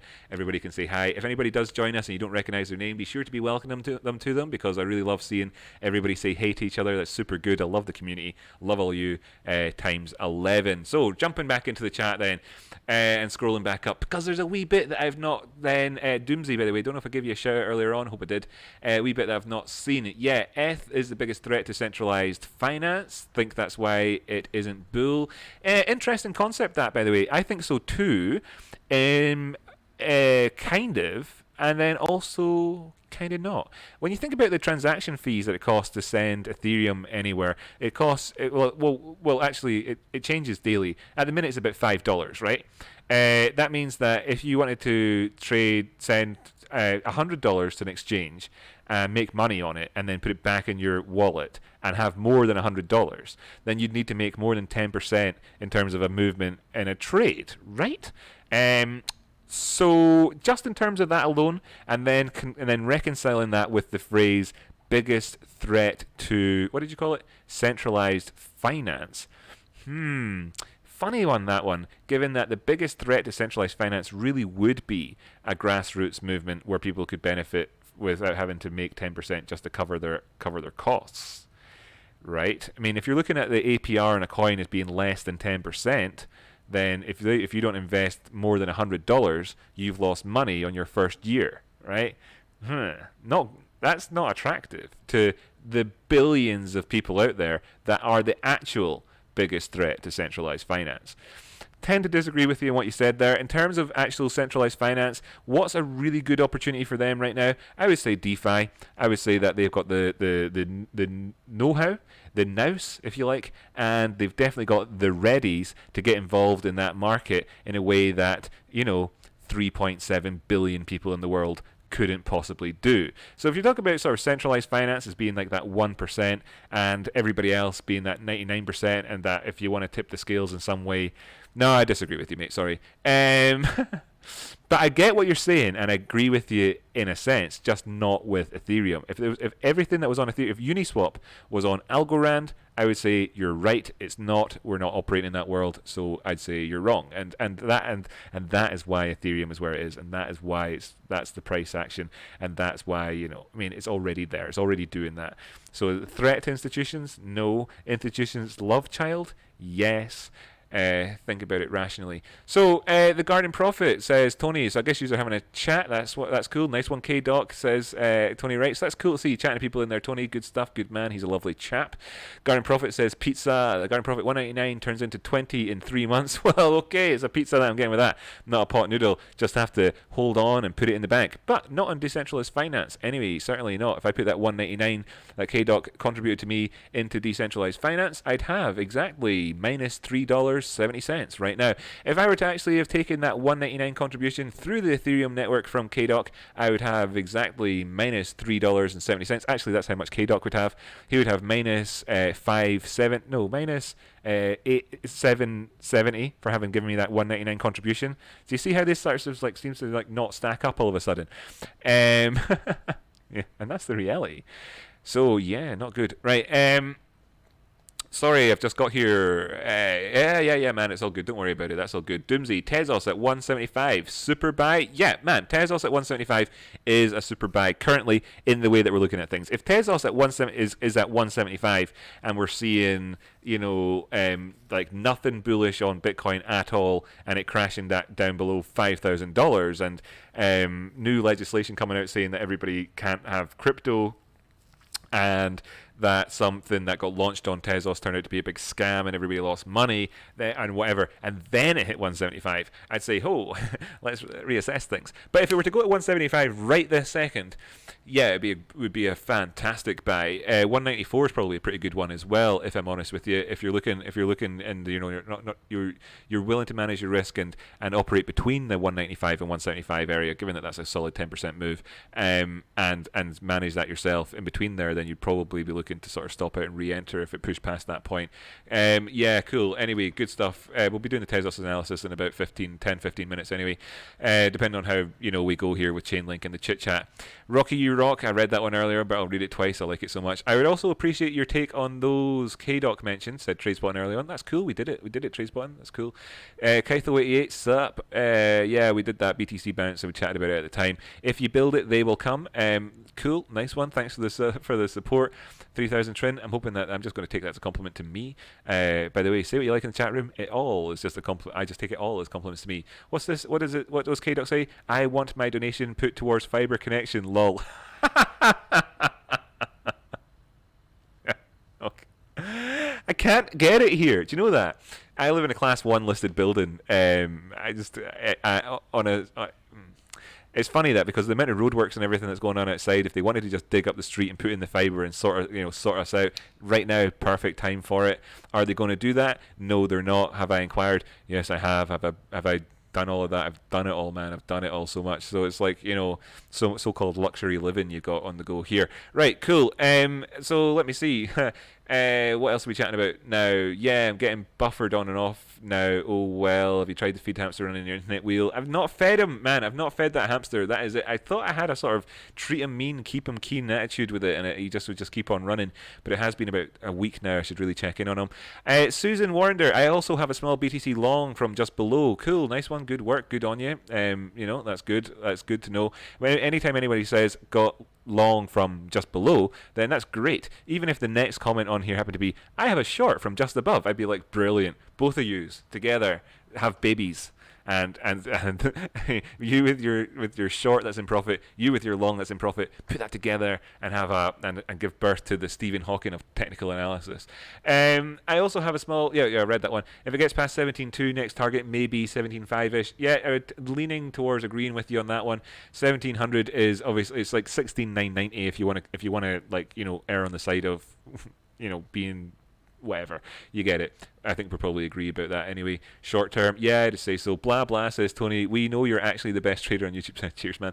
I was aiming for 17.5, which would be 236 retrapes on this drop. Sorry, 382. Yeah, did we cover that earlier? Let me know, Susan, if we didn't cover that in enough context for you, and I'll get back on with it. Let me know, Susan, if we did a good job with the Garden Prophet gave me a thumbs up earlier on. I'm going to take that as for me. I would take things personally that are positive every single time. Of course, Snickers are horrid, said Susan Warrender. Too much sugar, said the Garden Prophet. Yeah, I'm sorry for that. It is too much sugar. I should have said a banana and an apple. That's already saving a lot if that's the case. Ooh, marathon Snickers, great, blah blah blah. Let's read down a wee bit. Sorry, I don't want to say blah blah blah. I'm just trying to read and talk. Big fraud crow car issue a while ago from memory. Oh well, there we go. I mean, the big there you go. There's a big problem, right, Lee?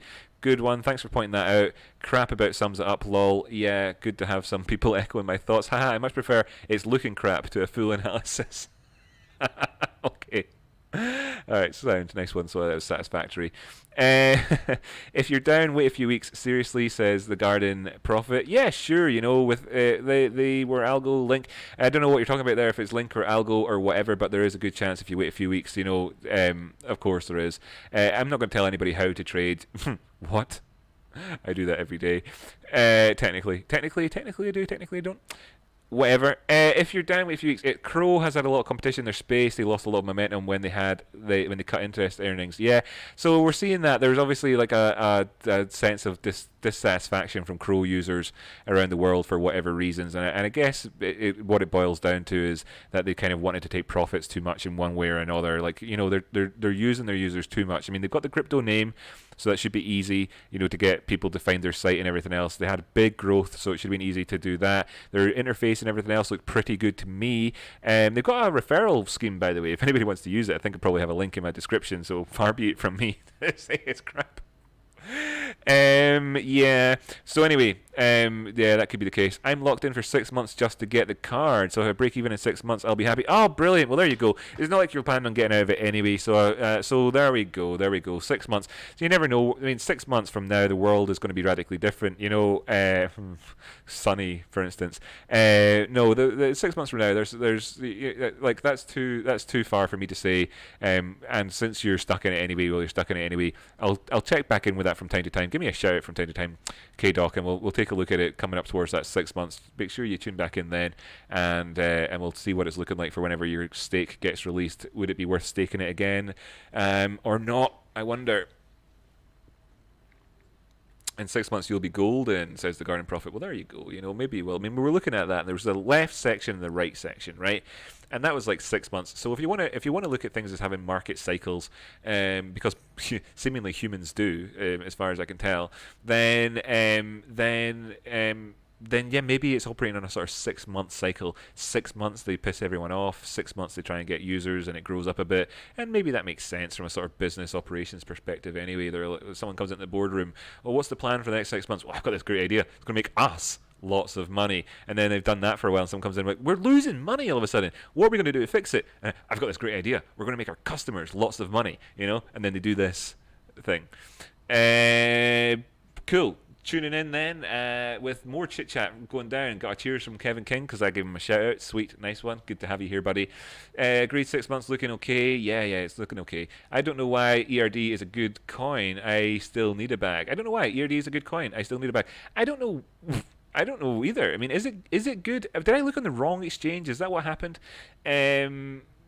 Right, sweet. K-Doc gave me a bit of feedback. Best analysis ever. Wow, brilliant. You know, I mean, like, that's just, thanks so much, mate. I really do appreciate it.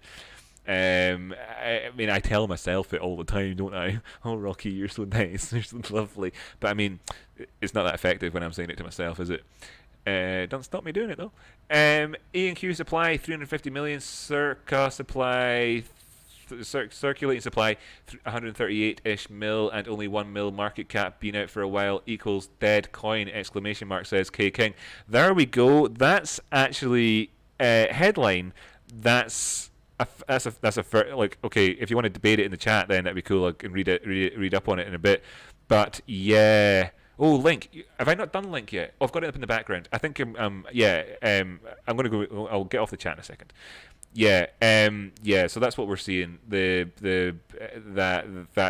as a headline, that's a pretty shocking one. Okay, so we'll take a look at it in a wee bit, because Tony's a good guy, and of course him being. If you see in the chat, by the way, that his name is highlighted and he has an icon after it, that's because he's a member of the channel, and people who are members of the channel get to ask occasionally for a coin to be added as well. It's the same sort of thing as what K-Doc did earlier on with giving me a donation. It's the same sort of idea. Right. Wait, I'm gonna have to just leave the chat for a wee bit. I'll come back and catch up with you. I see you're discussing E&Q and stuff like that in there, so that's cool. That you're having a discussion of your own. Let's take a look at Chainlink. This is the 5-minute time frame. 5 minutes, you know, looking groovy. Things that are a little bit kind of disconcerting is this lack of increase in volume. As you can see, there's downward movement on the volume here as we've had upward price action coming in for this area. Right now, I'm going to have to say, let's see if we can push past it. If we can, then great. Maybe this is when we actually get an increase in volume. We've not had a decent sized volume candle here on this 5-minute chart for quite a while. Take these lessons though and extrapolate them out to bigger time frames. I mean, this is seeing it here live, talking about it this way should empower you. Let's call it empower, because the ability all kind of comes down to your own sort of interaction. But let's say it's fair enough to say you're empowered now. So we have this channel towards the top side as well. If I were to draw a channel in here, you'd have this sort of median line going up in between, and then you can imagine there being some sort of interaction potentially with where we are. But let's look at this as well and say this is a little bit low and high. This high and low here that are coming up like this. Have we got what is a sort of potential wedge on the go? It could, given that this didn't really come down to fulfill. I mean, I'm looking at that and I'm thinking, how would a channel wrap around it? By the way, for everybody who's not insane out there, I will be looking at time frames bigger than the 5-minute in a second here. And if you're just joining me, be sure to hit that like button. If you're new here, subscribe, because it makes me have joyous moments in my heart. Right, so we can see here that we did have an interaction with the median line on this channel. It's okay, we'll call it a channel and everything else. Moving towards the top side, pretty good. Don't take this out though, then all of a sudden the end point starts to look like, you know, that we could have a little bit of an inflection around here. Go up the way, don't take it out, move down the way. Then in terms of this crap time frame, you're looking at potentially forming out an Adam and Eve around about the sideways move of this channel, you know. So if we don't manage to put in more highs at this point, then we go towards the downside, not so good. Looking at this and saying that, you know, if we do go in and put in a high, almost certainly going to have a degree of classic divergence unless we really do push on up. So we need to see the prices move up here towards 12.57. I would say, you know, to have a chance of not putting in this as being divergent, I would still double check that at the time if that were the case. Now I realize that's $7 up from where we are right now, and it's talking about a drop in the ocean with regards to this price, but this was a lesson for carrying out on bigger time frames. We've just done this for the crack because we were looking at it for the last wee while. This is decent enough, looking okay, things are good, trending towards the top side, okay, that's good. Coming in here and looking like we're about to put in a higher high, that's good. Everything's looking pretty good. Badness about it, crap volume, crap looking divergence here on the RSI and the Stochastics and the DMI and the definitely the MACD as well, definitely. And you can see this is a function of the fact that the prices didn't come down low enough and move up and down inside this channel. So you can see when things can become a little bit overcooked if you don't actually oscillate with regards to the area that you define yourself in markets, you know, and how you can get this effect on the go, and that's how that can tie in towards other patterns like Adam and Eve and stuff like that. I mean, these are just things that you pick up across over time anyway. This isn't anything particularly special that I'm pointing out there, but of course, you know, it does add up and to sort of your inner library of knowledge, you know, to your armory. Anyway, in terms of Chainlink, what have we been doing? And there's a big yellow line on the chart here. What's that all about? Remove. Maybe that's the channel that I just put on in the 5 minutes. That's what that is. It's gone now. Well, there you go. I don't know how we'll be able to recreate that. I suppose that's it gone forever. I better cry about that. As you can see, we have we asked this question mark, and the question marks thoroughly got answered with this breakout towards the downside. Now what you actually can do as well is take this measuring stick that we had from before. The charts are on log, by the way, so if you see me moving this stick here and you see it's that size and I go up to there and you're like, wait a minute, that looks smaller, what's going on? Am I drunk? What's going on with this? That's the effect of logarithmic numbers, by the way, in terms of this axis over here. Yeah, so we can stick it down here and say, well, 2 points of view on it, and one of those points of view, of course, is the 60% move. And I'm going to take it off log while we discuss this bit, just so that I don't have that dynamic operating in the go with regards to this sort of 60%. What do we think is about 60%? Let's just eyeball it. Let's say that if this is a parallel channel, that median line is 50%, so that's about 60, let's call it, right? And then if we stick that down here, then we can see that we've had our measured move off of it. And if we look between this, we can see that we've also had our measured move from the full measured move of this wedge. If we were to, you know, consider this wick here to be where we found our bounce and our support, and that came in at 1124.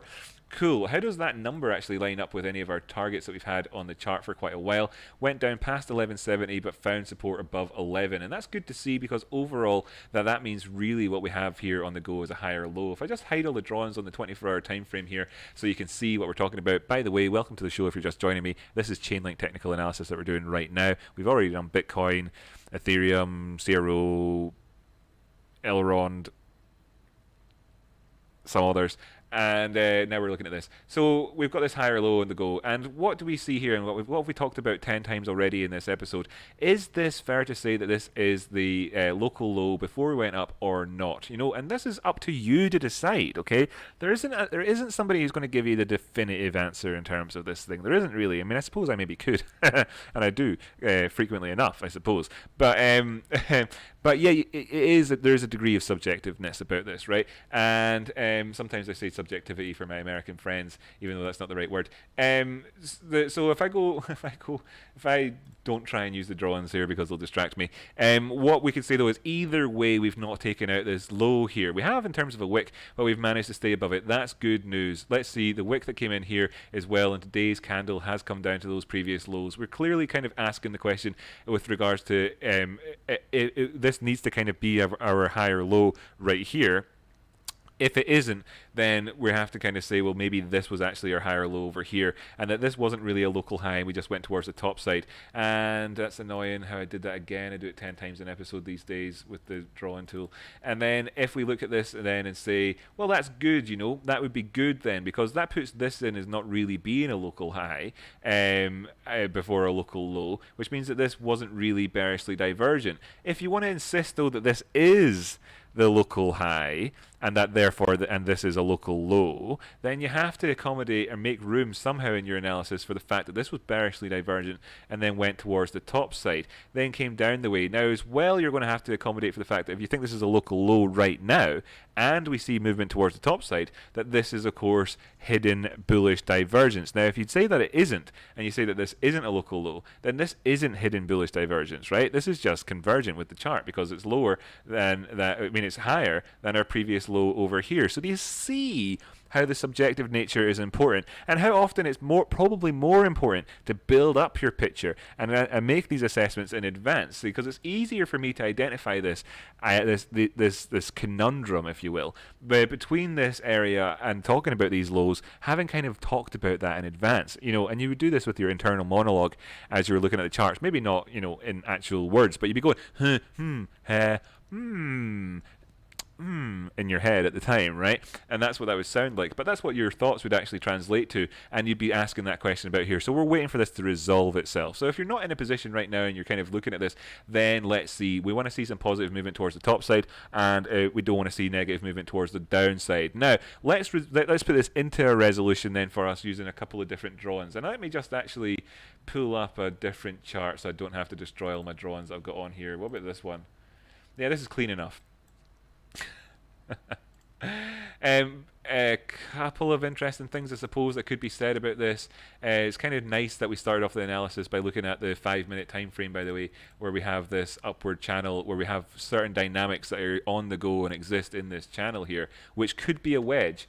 This is what I was going on about earlier on. Don't be fooled, this could easily be a wedge, even if we get a higher high, by the way. If this is just a higher high and it comes in as a bearishly divergent high, and then we come down to here and we take out this low, and we actually take out this so-called local low, this so-called thing that we've just been talking about here at this point, then what you're saying is that this was definitely bearish divergence, and you could happily be looking towards a move towards the downside. Again, by the way, for people who weren't paying attention just 10 seconds ago, this is the 5-minute chart, and then you'd be looking down and saying, well, look, this was actually our last low, and we're going to come in and challenge it one way or another. So that's how that all adds up, by the way. And you can do the same, so now you know, and you can do the same thing up there on the 24-hour time frame with regards to what we were looking at here, and saying that we're in a channel, we pushed outside of it, came back down the way, and you could make the same assessment with regards to using a wedge, right? So I hope that there in and of itself, I think, makes that last 2 minutes makes this one of the best videos on YouTube for technical analysis that's ever existed, because nobody really does it right on YouTube. I mean, we know it, right? So hit that like button. Of course, if I'm being too arrogant, let me know, because I've got no problem. I'm actually quite a humble guy. If you're a member of the Discord, you'll know that fair enough as well. Anyway, I mean, I'm more likely to say I think your mum's the nicest person ever, and isn't she great, than I am to say that I think I'm anything particularly special myself. But there's a degree of responsibility to promote myself here. We've also got the potential to be looking at this overall, if it does just kind of resolve itself towards the top side and then not manage to really push far beyond our previous highs, as potentially being in an ascending, broadening wedge, which overall wouldn't be ideal, by the way. So there you go, and all of that. What did I come up towards the 24-hour time frame again to talk about? Oh, yeah. We'd put this into resolution by looking between these two areas with Fibonacci retracement point, and just saying, and I mean it when I say put it into resolution. I mean, get some clarity. Like, I understand, where we are, and we're seeing that we're actually in here at the golden pocket right now. If I put this 618, actually put the 618 on so you can see it. Here, then you'll see in terms of the interaction that we're having right now with regards to this price. I'll just remove my 5-minute crap again. Is that we're right here, having done this golden pocket retrace twice now with regards to this movement towards the top side, right?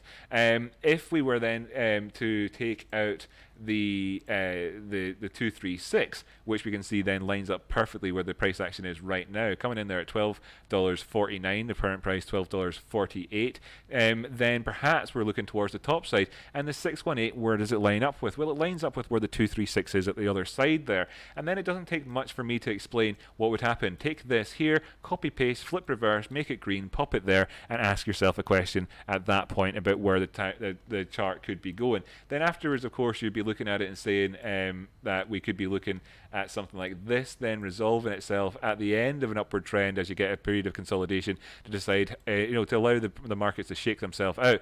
If that were to be the case and us not push past that 236 and invalidate that Fibonacci towards the top side, and that's what we're looking at. If there's anything else that needs to be said any more than that, then let me just sum it up by going back over towards this 24-hour time frame here, zooming back out the way and moving the charts over so you can read that for yourself. Where we are right now is between those two targets of 1270 and 1220. Ultimately, if we push down below 1220, then we're looking towards the $11 area again. There's solid 10% moves to be made either direction trading this. Just pick your inflections, manage your risk appropriately. Looking towards the top side, then of course we've got 1270 compared to where we are right now.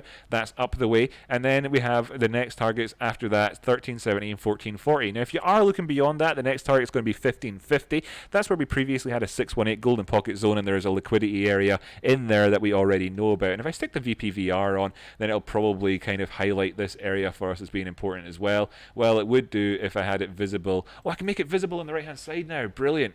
Excellent. Excellent. Sorry, I got a little bit overexcited about that.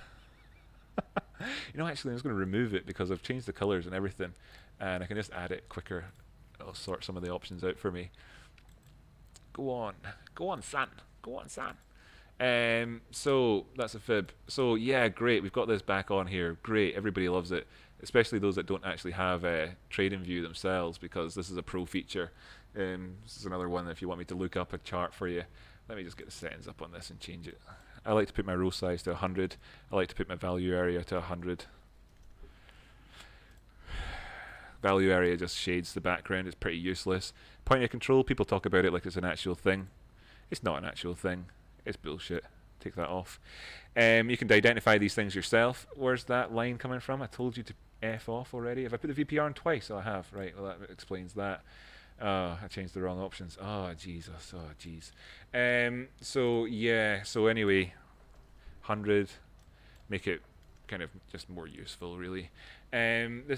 Right, cool. So, yeah, great. And how does this line up then? What we wanted to see was that we have liquidity in there. If I zoom back out the way, then yes, and you can see this node comes in here. That was all just to show you this little bit of a node right in here, and that lines up well with the top end of the parallel channel, the previous retracement up towards our wedge, the last inflection before we actually had any sort of breakout, before the breakout that we just experienced, towards the top side, the liquidity zone and everything else. And that's why it's a sensible profit-taking target. Going to go back over to the charts now. Actually, no, I'm going to move over to the XTZ, put that up with the 5-minute chart behind me, catch up with the chat.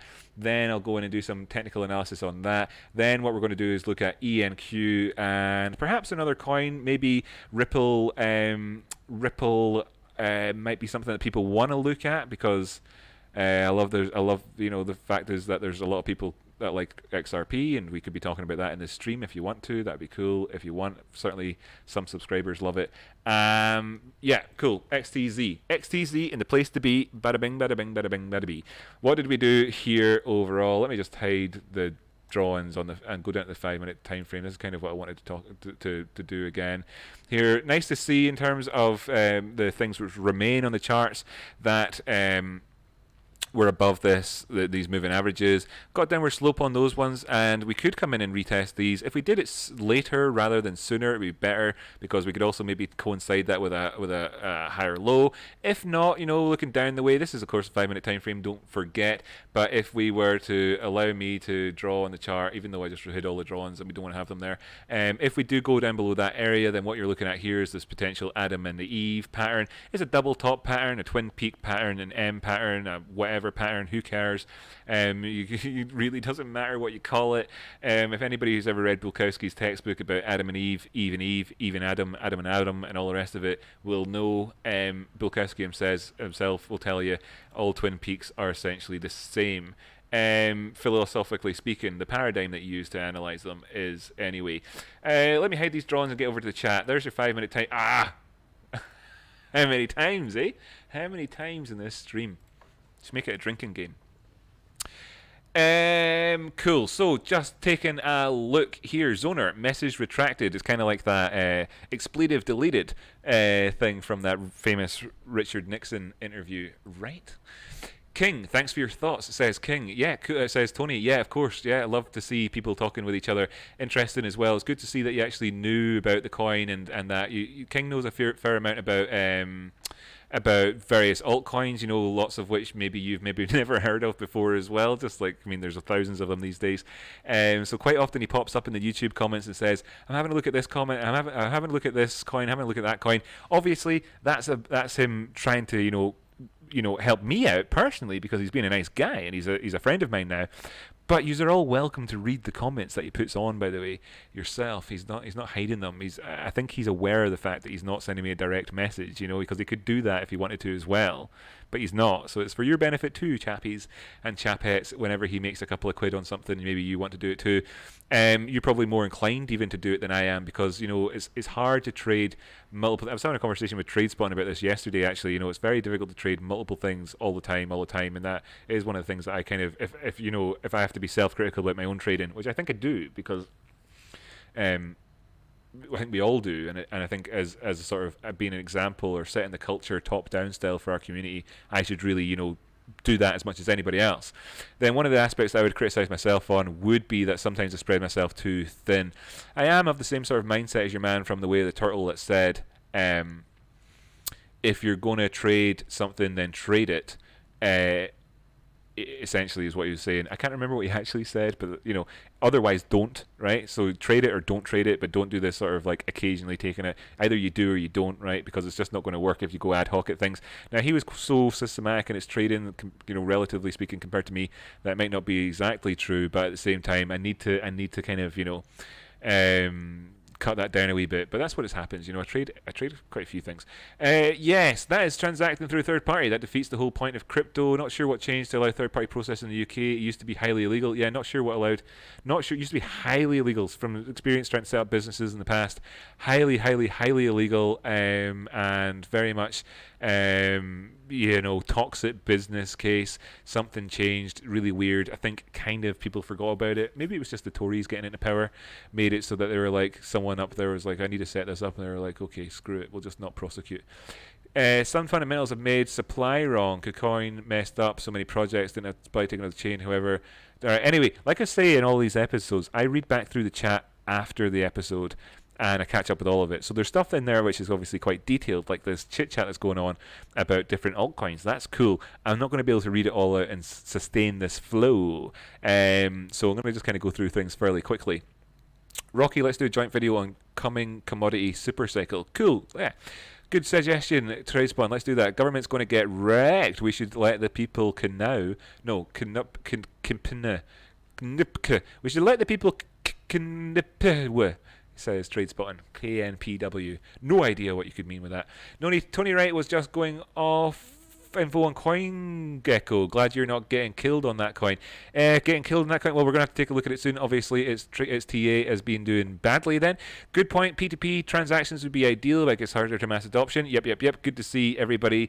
Cyan, Jamie, if you phone him, will we hear it? Lol, says Thingy. I don't know. I must have missed something down there. If he phoned me, I don't know. Would he hear it? Are you in the house with it? No, he's not in. He's not here with me at the minute. Oh, he's saying that as well. Obviously, I don't need to answer that. It was in the past. I love you, Rocky, says Tony. I love you too, Tony. Kenny Flatton, good to have you back. Also, what chart site tool do you use? Every streamer I've seen uses the tool you're using. Yeah, buddy, right. Look, since you're asking this is the ideal time to ask, and I'll just show you. If you go into my description down below, you'll find an affiliate link. Now, no pressure, blah, blah, blah, all the usual chit-chat there, but I'll just borrow this browser screen here for a second and go to TradingView. This is called TradingView. I'll just actually use the two words and search for it on Google so you can see TradingView. Did you mean it all as one word? Yes, I did actually. Just doing that for my buddy in the chat there. And I wanted to show you this advert. They've got the Black Friday sale, 60% off. How long's left? 9 hours, 37 minutes, 37 seconds. There you go. Good information for you. And I've got an affiliate link down below if you want to use that too. Obviously, I'd appreciate it and it costs you nothing, but what am I going to do here? I'm not there's no no big deal. Right. And then so it's called TradingView. That's what I use, and the reason I use this is because it's really freaking quite good. Actually, there's some other ones out there. Now, I actually wouldn't have a problem taking on a sponsor as part of this channel. So if you're watching Crypto Watch and you want to have technical analysis done by somebody who's really really good at it, then I'm your man. So start paying me, just like the way you pay Kevin Svensson. But you've got other sites out there which obviously compete. For instance, you've got Crypto Watch over here. Now, am I a fan of this? Not massively, because of its sort of, the style of it isn't really up my cup of tea street. But there you go. I mean, you have other places out there where you can do your TA, my thingy bobs, and have lots of different crap on there that you might want to see. And of course, as well, this one benefits from having the order book and all sorts of jazz on there. And if this company starts paying me money, then I'll start using it in my live streams. But because they don't pay me, then I'll just use what I prefer. And quite frankly, I prefer TradingView. Now, there's other things that you can use for trading, by the way, that a lot of people do use. For instance, MetaTrader. If I just bring up images, you can see how this is maybe what you might be more used to looking at in terms of seeing people's screens in the world. MetaTrader, this type of crap here, it's awful, it's really bad, really crap. It's so 1990s, 2000 that you don't need it. Oh look, we tested that, just like I said.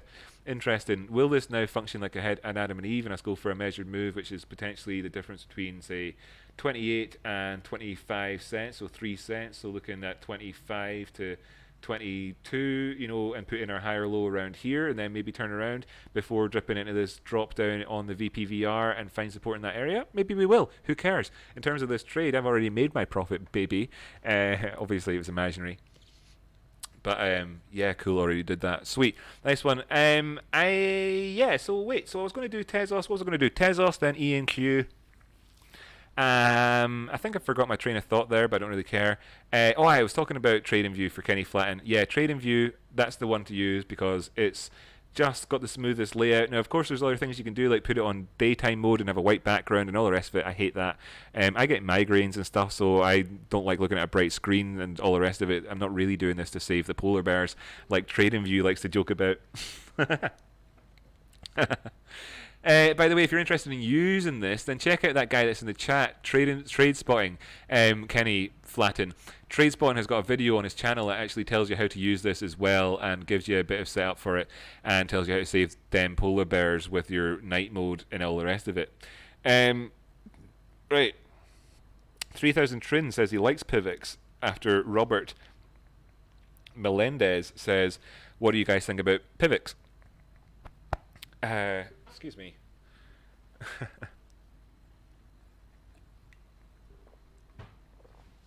And I don't have any thoughts on it. Actually, I've never heard of it before. And if I have heard of it before, I've clearly forgotten about it. That's cool that there's people that know so much stuff about this sort of stuff. Anyway, yeah, cool. Covered all that topic off. We can go back over to talking about the XTZ price action. I just want to give a shout out to my buddy Robert Melendez. If you have not hit subscribe yet, man, then please do so. It'd be cool to see your name flash up on screen. We'd all enjoy that. Everybody in the community would enjoy that. If you've just joined me, hit that like button. It'd be cool to see if we get the video to have more likes. Let me just check it out at the minute. We have currently 19 concurrent viewers. You'll see this on your screen because I just changed my browser, but I'm 20 seconds ahead of you, so yeah. We see concurrent viewers, chat rate 2. No idea what that means, but there you go. That's 2. I wonder if that's good. 192 playbacks. Average watch time 10 minutes. I can only keep people interested for 10 minutes, and then they're like, screw this guy. But what we see here is we have 25 likes with 19 concurrent viewers. That's quality. So, you know, that's good. It's good to see that there's more likes than there are viewers. If you want to hit that like button again, though, that would be awesome. And we can see the number changing on screen. In fact, I'll leave it here on screen. So if you want to be that person that sees it change on screen, you can hit that button and it will change on screen live as you hit the button. How exciting is that? How exciting is that? Out of 10. Like, 10, right? Well, I don't know. I sold that as hard as I possibly could, and it didn't seem to work. Oh, wait, I'm saying you can see this, but you can't see this on screen. No. I apologize. Bring it back. There you have it. There you have it. So no wonder nobody wanted to hit that like button. We got one. We got one. Check it out. It changed from 25 to 26. How quality is that? That was somebody. Does anybody else want to hit the like button? If you haven't hit it already, you'll see that change from 26 to 27. Yeah. Anyway, 18 concurrent viewers. Well, there's another stat that means something in itself. I clearly, I'm losing viewership here as I talk about the YouTube analytics. Nobody wants to see that. So, well done to the one person that hit it on time to get to see. We can check back in again and see if it goes up if you want or whatever. I don't know. Just having a bit of laugh. Here we have the XTZ prices. Now, what we're going to do, by the way, if you are just joining me, is we're going to take a look at XTZ and then we're going to take a look at some coin that was suggested in the chat, ENQ, and maybe one or two others or whatever, then we'll tune out. And this constitutes today's XTZ element of the video. If you're tuned in because you're a regular subscriber and you want to see me talk about things such as Bitcoin, Ethereum, or Chainlink, then I've already talked about them earlier on in the video. I'm sorry that it's not like super convenient to find where I talked about them at, but the charts were up on screen for a while, so if you kind of look up towards the top left there as you flick amongst the video, you can see what ticker I'm currently looking at up there, so that might help you for future reference. Right, cool. So clearly anyway, in terms of this 5-minute chart, we're asking questions about this and will we find support. We could do, and if we did, it'd be nice. Where are we looking at right now? This seems to me to be about a 50% retrace, just looking between these two areas. Maybe even maybe not. Maybe I've got that one. Maybe I'm being too tight on it. Yeah, exactly. It was a 618. It's just as I thought to myself there at the very end there. So we have had a 618 Fibonacci retracement point down here. This is a decent enough area for it to turn around or whatever, but this is a 5-minute time frame, and ain't nobody looking at that. On the 24-hour time frame, we actually see what's been happening here recently with regards to XTZ much more clearly. And I actually remember this from just talking about it yesterday. We had those highs up there at like 289 or so, and then we dropped back down again. And actually, you know, we've been kind of coming down since, as we see with today's body here actually opening and closing really well, you know, opened at the same level, but and it's not closed yet. So red, basically what I'm trying to say is red. It's red, right? And we've come down the way. Now, have we come back up sufficiently with regards to these two wicks in order to push past this price point over here? Maybe this chart's just too messy for me to be using when I'm looking at this in the meantime, but I'll just give it a quick shot and see what it looks like when I drop it on. Yeah, it's a bit messy, isn't it? It's a bit messy. Let me just see if I can just delete a couple of these brush strokes and stuff like that from the chart. We don't need so much crap on there. So yeah, what we can see is that if we were to do a 618 Fibonacci retracement, take us bang on right in there towards where the 200 simple is on the daily. That's that white dotted line. It's hard for you to see, but I'm pointing it out to you, so easy enough, you know, when you've got me pointing it out to you, right? Up there at the 618, if we were to go up the way, but we would need to take out that area of the 236. Now, where does that line up with? Well, right where this blue upward sloping line happens to be at currently. So we know there's a degree of confluence in there, and above it is where we see the wick went to, but it came just shy of that 8-period exponential moving average there on there. So, you know, in terms of the really tight, sort of narrow margins on this thing, you know, we've not been able to achieve anything. The result of it ends up with us having this doji candle on the day. Fair enough. What's this mean then? We've got this low over here. Is this really a local low? Is it really? Do you want to say it is? Do you really want to say it is? We've had this conversation like 10 times today, so I'm going to let you be the one that decides on this one. But this is how, you know, you would want to look at this. And you can see this is now what, the third or fourth coin or whatever that I'm doing the same type of looking at it and asking the same questions, right? It's the same sort of thing. And so on the one hand, you can see that there's been something that's happened across the markets, you know, in general. Cool, there's that. And then on the other hand, you can, you know, see by now how you would do this yourself, you know, right? Cool, so cool, value for people, okay? And I would want to ask questions about this. Now, maybe it is and maybe it isn't. In terms of the 4-hour time frame, it's fair to say that it is. I would say that was a local high and this was a local low, and then we moved on up the way as part of this overall channel towards the top side, which we kind of fakey breakied out of. Don't break my heart. My fakey, achy, breaky farts. But then ultimately, the way that we didn't really move on past that zone left us with what ultimately ended up being, if I want to say the word ultimately 3 or 4 times in a row, I suppose I'll just have to deal with my lack of variety in my vocabulary, but ultimately there's no big deal about that. Then what happened is we broke down outside of it, and we have had the measured move off of this, and it's taken us down past these little sort of fakey zones of where we had these local highs at before. So we're now past that point, and we can see that it's actually come in here and been, you know, convergent in the sense that we're lower than we were there, and we're lower than we were there, yada yada. And this was divergent at the top as we were like lower than we were, and we were higher in price action. So this has been how this is shaped out for us. But ultimately, what we've managed to do there, I said it again, is come back down and retest the 200 simple after having had a golden cross over here. Let me hide all the drawings again so you can see this a bit clearer. We had a golden cross over here. Now we did test them by virtue of the fact that they crossed when the prices were actually below them. So we had that sort of immediacy of the test effect going on here and moved towards the top side, and then we came back down and we've retested it since. If we do continue towards the downside, I think 211 is a reasonable target for us. Now there's a few reasons for that.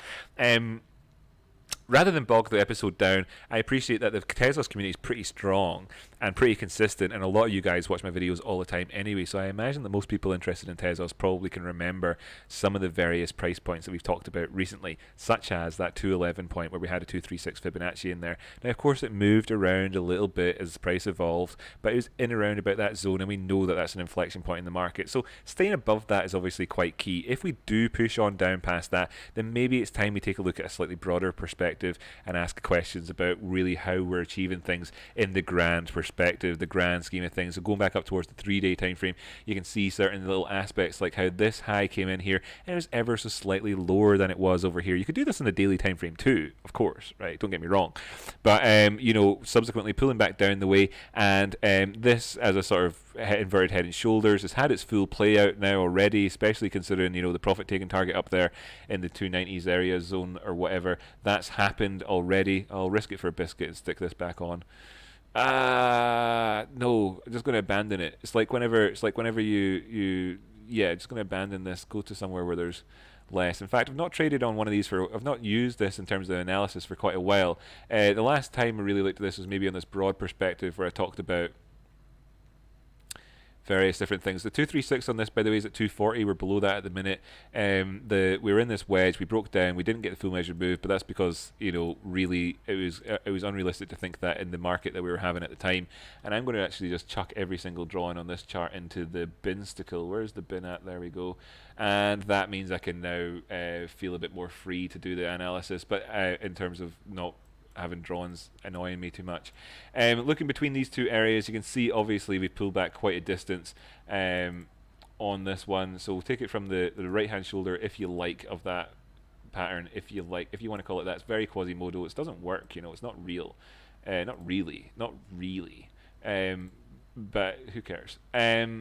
And you can see down 618 here, and we're right in that zone right now. So we've done this. This is, of course, the Fibonacci. No, this is the divergence episode. I did a lot of talk about divergence, but one of the other things that we're talking about quite a fair bit here is how we're going to find ourselves interacting around about this 618. What do you suspect, having watched the episodes earlier on, and now having, because I know you're a human being. I know what species you are. It's human, and I know what humans are like. I've met humans before. In fact, I actually used to be a human myself. So I know what humans are like. A lot of pattern recognition on the go. And I know that you'll be suspecting, and as well, you can recognize patterns in terms of even how I'm talking. I'm sure you can. So what do you think I'm going to talk about with regards to that up there? What do you think I'm going to talk about? What do you think I'm going to talk about? Yes, you can see, once again, very clearly, the interaction between three things here. The 200 simple moving average, the 618 golden pocket retrace against the move towards the top side after having had a pullback from our previous target, which was, of course, a lower high in terms of the bigger time frame. Let's be realistic about things. Bigger time frames haven't broken that trend quite yet. Have we moved a good deal towards breaking it? Yes, we have. And is that what we want to see as traders? Yes, it is. But where are we right now? Just above the 618 pullback area of this. If we push past this zone, not good. Taking out previous lower lows, could be looking down the way. Any sort of signs of things like, this coming in here as potential for hidden bullish divergence between this low and this low, which, as you can see, actually isn't the case anyway. But if it were the case, then it wouldn't be the case, but it isn't the case, so that hypothetical situation isn't going to actually evolve. That's what we're looking at, and that's where we are right now. Now, how can you trade this? Well, like I said earlier on, there's a person in the world who could very well trade this towards the top side, and another person in the world could very well trade this towards the downside, and both of those could easily be very much correct in their assertions and actually manage to make profit, and both put trades on at various areas, and it really makes very little difference. Instead, what you need to do is be able to manage your risk. So if you're wanting me to say where the crystal ball area is taking us to, I've already taken you 95% of the way towards making at least a couple of assertions on that, whether that's the 5-minute targets that we talked about at the start of the video, or it's this section of the video, or it's this that we're doing right now. You're 95% of the way towards it, and understanding the basics of risk management takes you that final 5%. And why you might think the final 5% is an ability to predict the future yourself, with me having taken you 95% of the way towards doing that. That's not what the final 5% is, by the way. ladies and gents. The final 5% is managing your risk. If you don't actually know in terms of like being able to see the future like I can, then it doesn't matter, right? It's okay. You just need to manage your risk, operate appropriately within the markets, and you'll be okay. Am I looking at this and being like particularly excited about what I'm seeing right now? No, but then yes, there's a few little things, right? One of them is that we had this big zone down the bottom where we kind of put in this bottom, and the bottom comes in a couple of different forms. You know, looking at these two lows here, we have big deal bullish divergence at this point and a movement towards the top side. Looking at these areas like this high here, where we took it out and we've moved towards the top side. We had this low, this maybe this high, maybe this lower, higher low. It's a bit rich, right? It's a bit much. And then we've got this area. This is what we were talking about before. Then we've got this and this one, the both of them. But if we're going to call it between either of these two, and you had to, and that, I wouldn't say they all are. I'd say that this one is here. This was a high. This was a low. This was a higher high. This is a higher low so far, until such times as we get a body closing below prices such as $2. I had to look over to the left to find out what that was. That wasn't some sort of joke or anything, but the fact that it's $2 hardly strikes me as being much of a profound shock. Does it strike you? Areas below that clearly going to come in at 194. Let me just look down here where 194 is anyway, because we talked about this in the past. Over here where this low is, and then the next area 178 where our previous low is, and that's what the commenter said in the comments on this YouTube video live stream, coming live to you from Edinburgh, Scotland, United Kingdom, and for the time being anyway. And we and yeah, that's where we are. That's what we talked about. That's what we talked about. I'm going back over to the chat now, and then after that we'll take a look at ink as suggested, and then yeah, give me some chat in the chats, right? Give me some chat to me, talk to me. And I'll respond to you, and we'll talk about stuff. And now the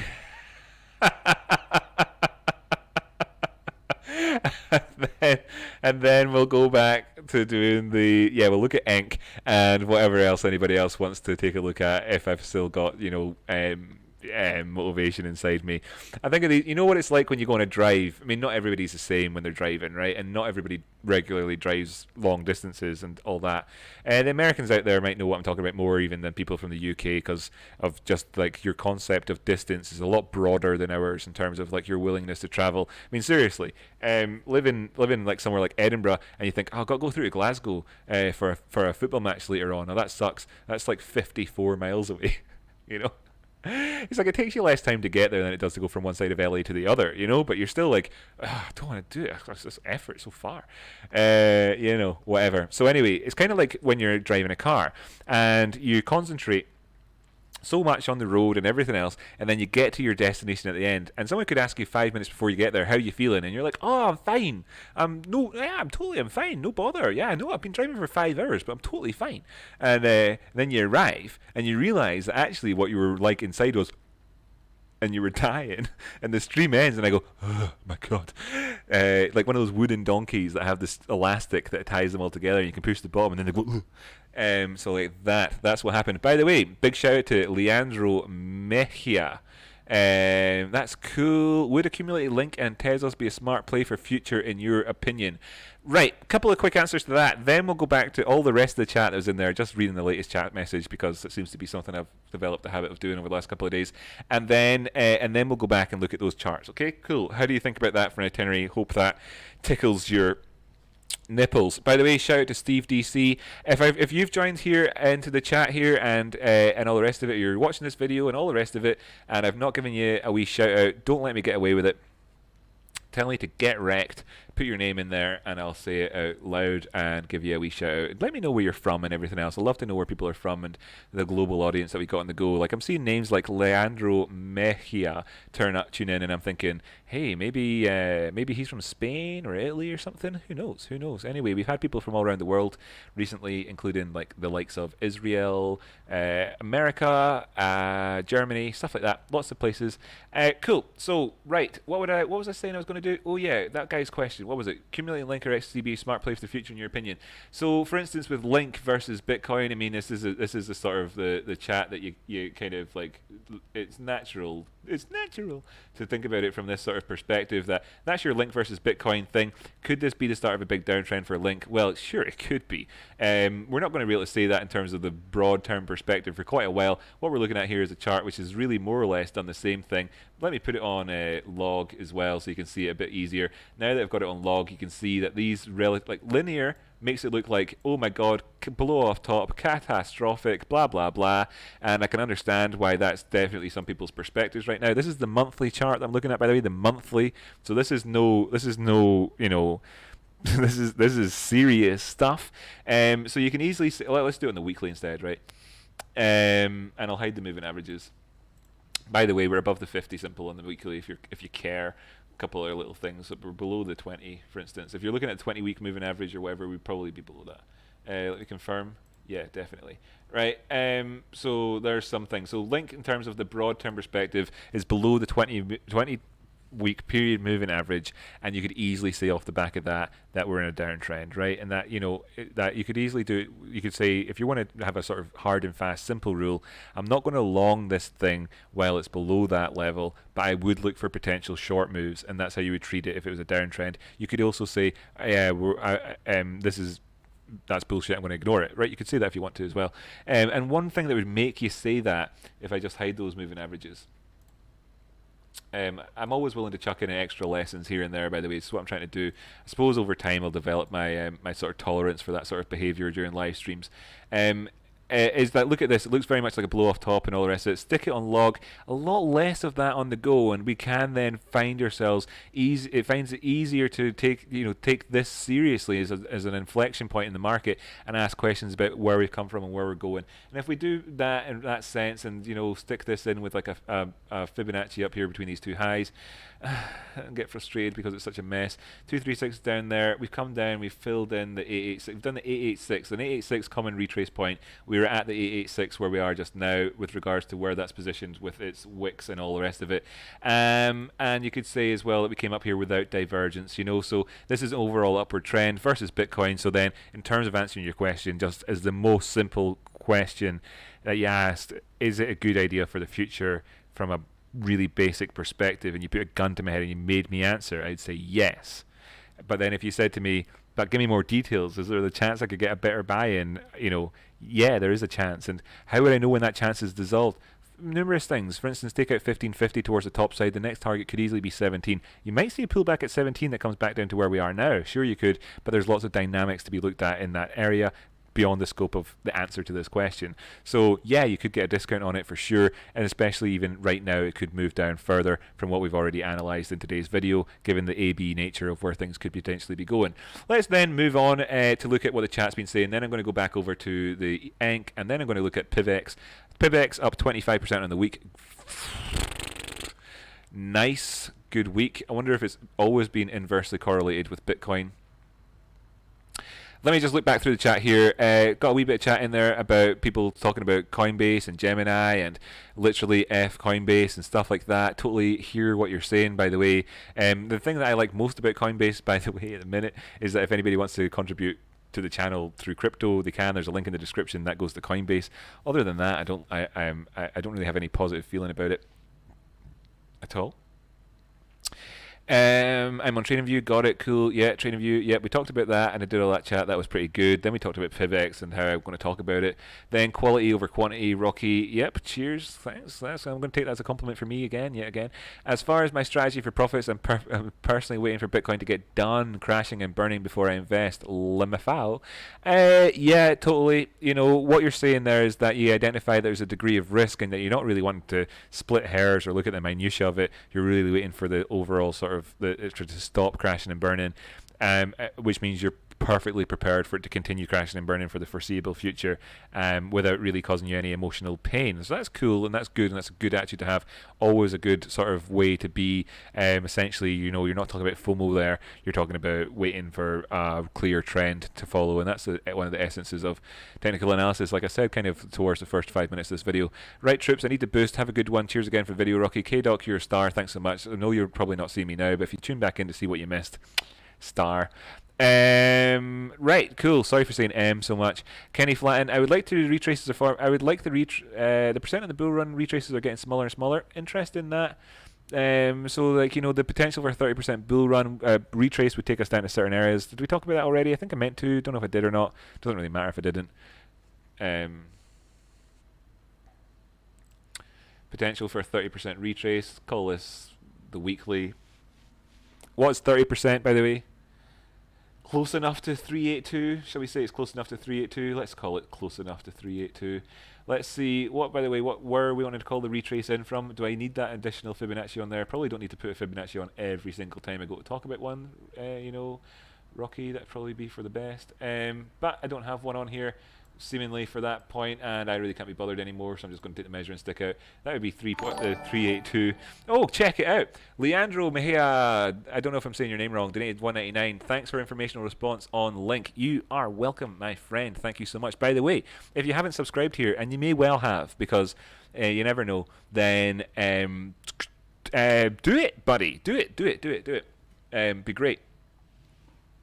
30% on this would take us back down to filling in that CME gap, right? Okay, we could be going down towards, or well, it wouldn't actually, sorry, it would take us down towards 12,600, not towards the CME gap, sorry. I mean, an additional 30%, on the other hand, could take us down towards that, and actually additional 40%. I was completely wrong about that. But anyway, the 382 and all the rest of it, if you're looking at the Fibonacci retracement, 382 would be between the low over here and the high over there. And that would probably come in at around about a 30% retrace, given the sort of the dynamic that we've got on the go here. In fact, you know what? I feel like destroying all the drawings on this one as well, but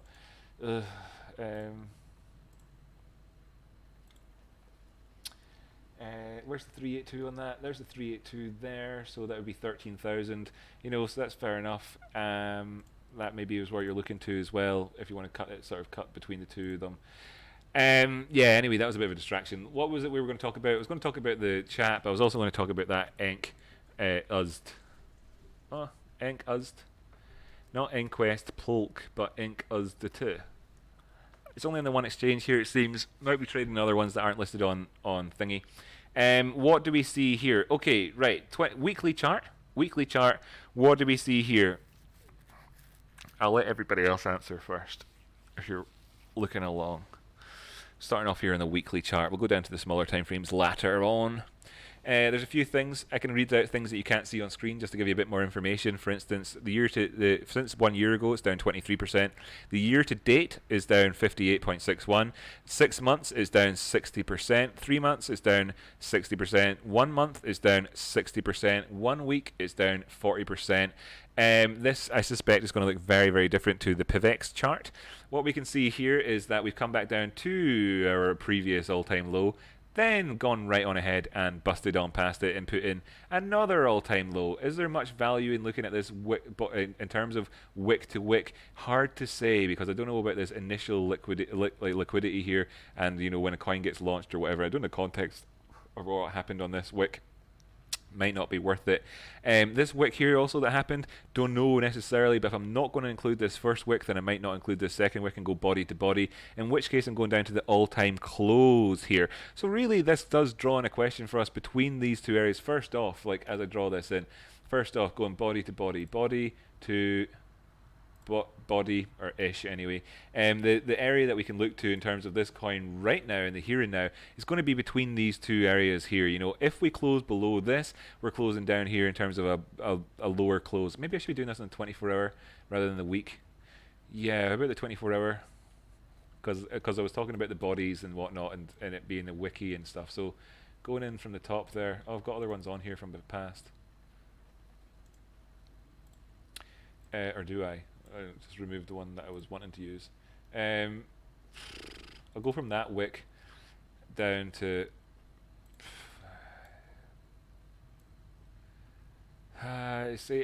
there's one of these low liquidity coins, obviously, where you've got issues. Right now, we're asking questions about these all-time lows. Basically, that's all that really matters. Until we get it back up above these highs, then we're not taking out our 236, regardless of where we draw this into. Okay, draw it into down to there, draw it into here, whatever. Just looking at this past high area is going to be enough for us. This is obviously versus the USD pair, by the way, for this thing. If anybody's interested. So then the next two areas we can look to, I suppose, between these two to get an idea of when we maybe could be seeing a turnaround on this one. But let's bear in mind that the overall trend has been towards the downside, right? That's what it's been. Until such times we take out 0.01216, we're not really doing anything of note. But you know, there has been a dramatic candle here in terms of the wick that we see here. This is obviously quite good. 27, yeah. And then we are, you know, this is our target towards the top side, 1222. We're in here at 692 at the minute. Do we see anything much going on? What if I go down time frames to like the 4 hour? This hasn't changed. It's making me wonder about this. Yeah, there's something up with this chart. Obviously, trading's been suspended on this in some way or another because, as you can see here, this latest candle is at 2700. So that's between the hours of, you know, midnight and 4 a.m. was the last candle that was on there of this morning. So maybe they're going through a mainnet relaunch or changing their branding or changing their ticker, or there's something going on there for this one which is of note right now. Potentially then we see a turnaround based off the back of that, maybe if it's good news.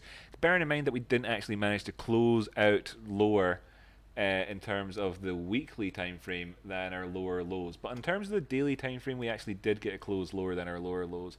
I'll put in a little horizontal line here so we can see what this kind of lines up with.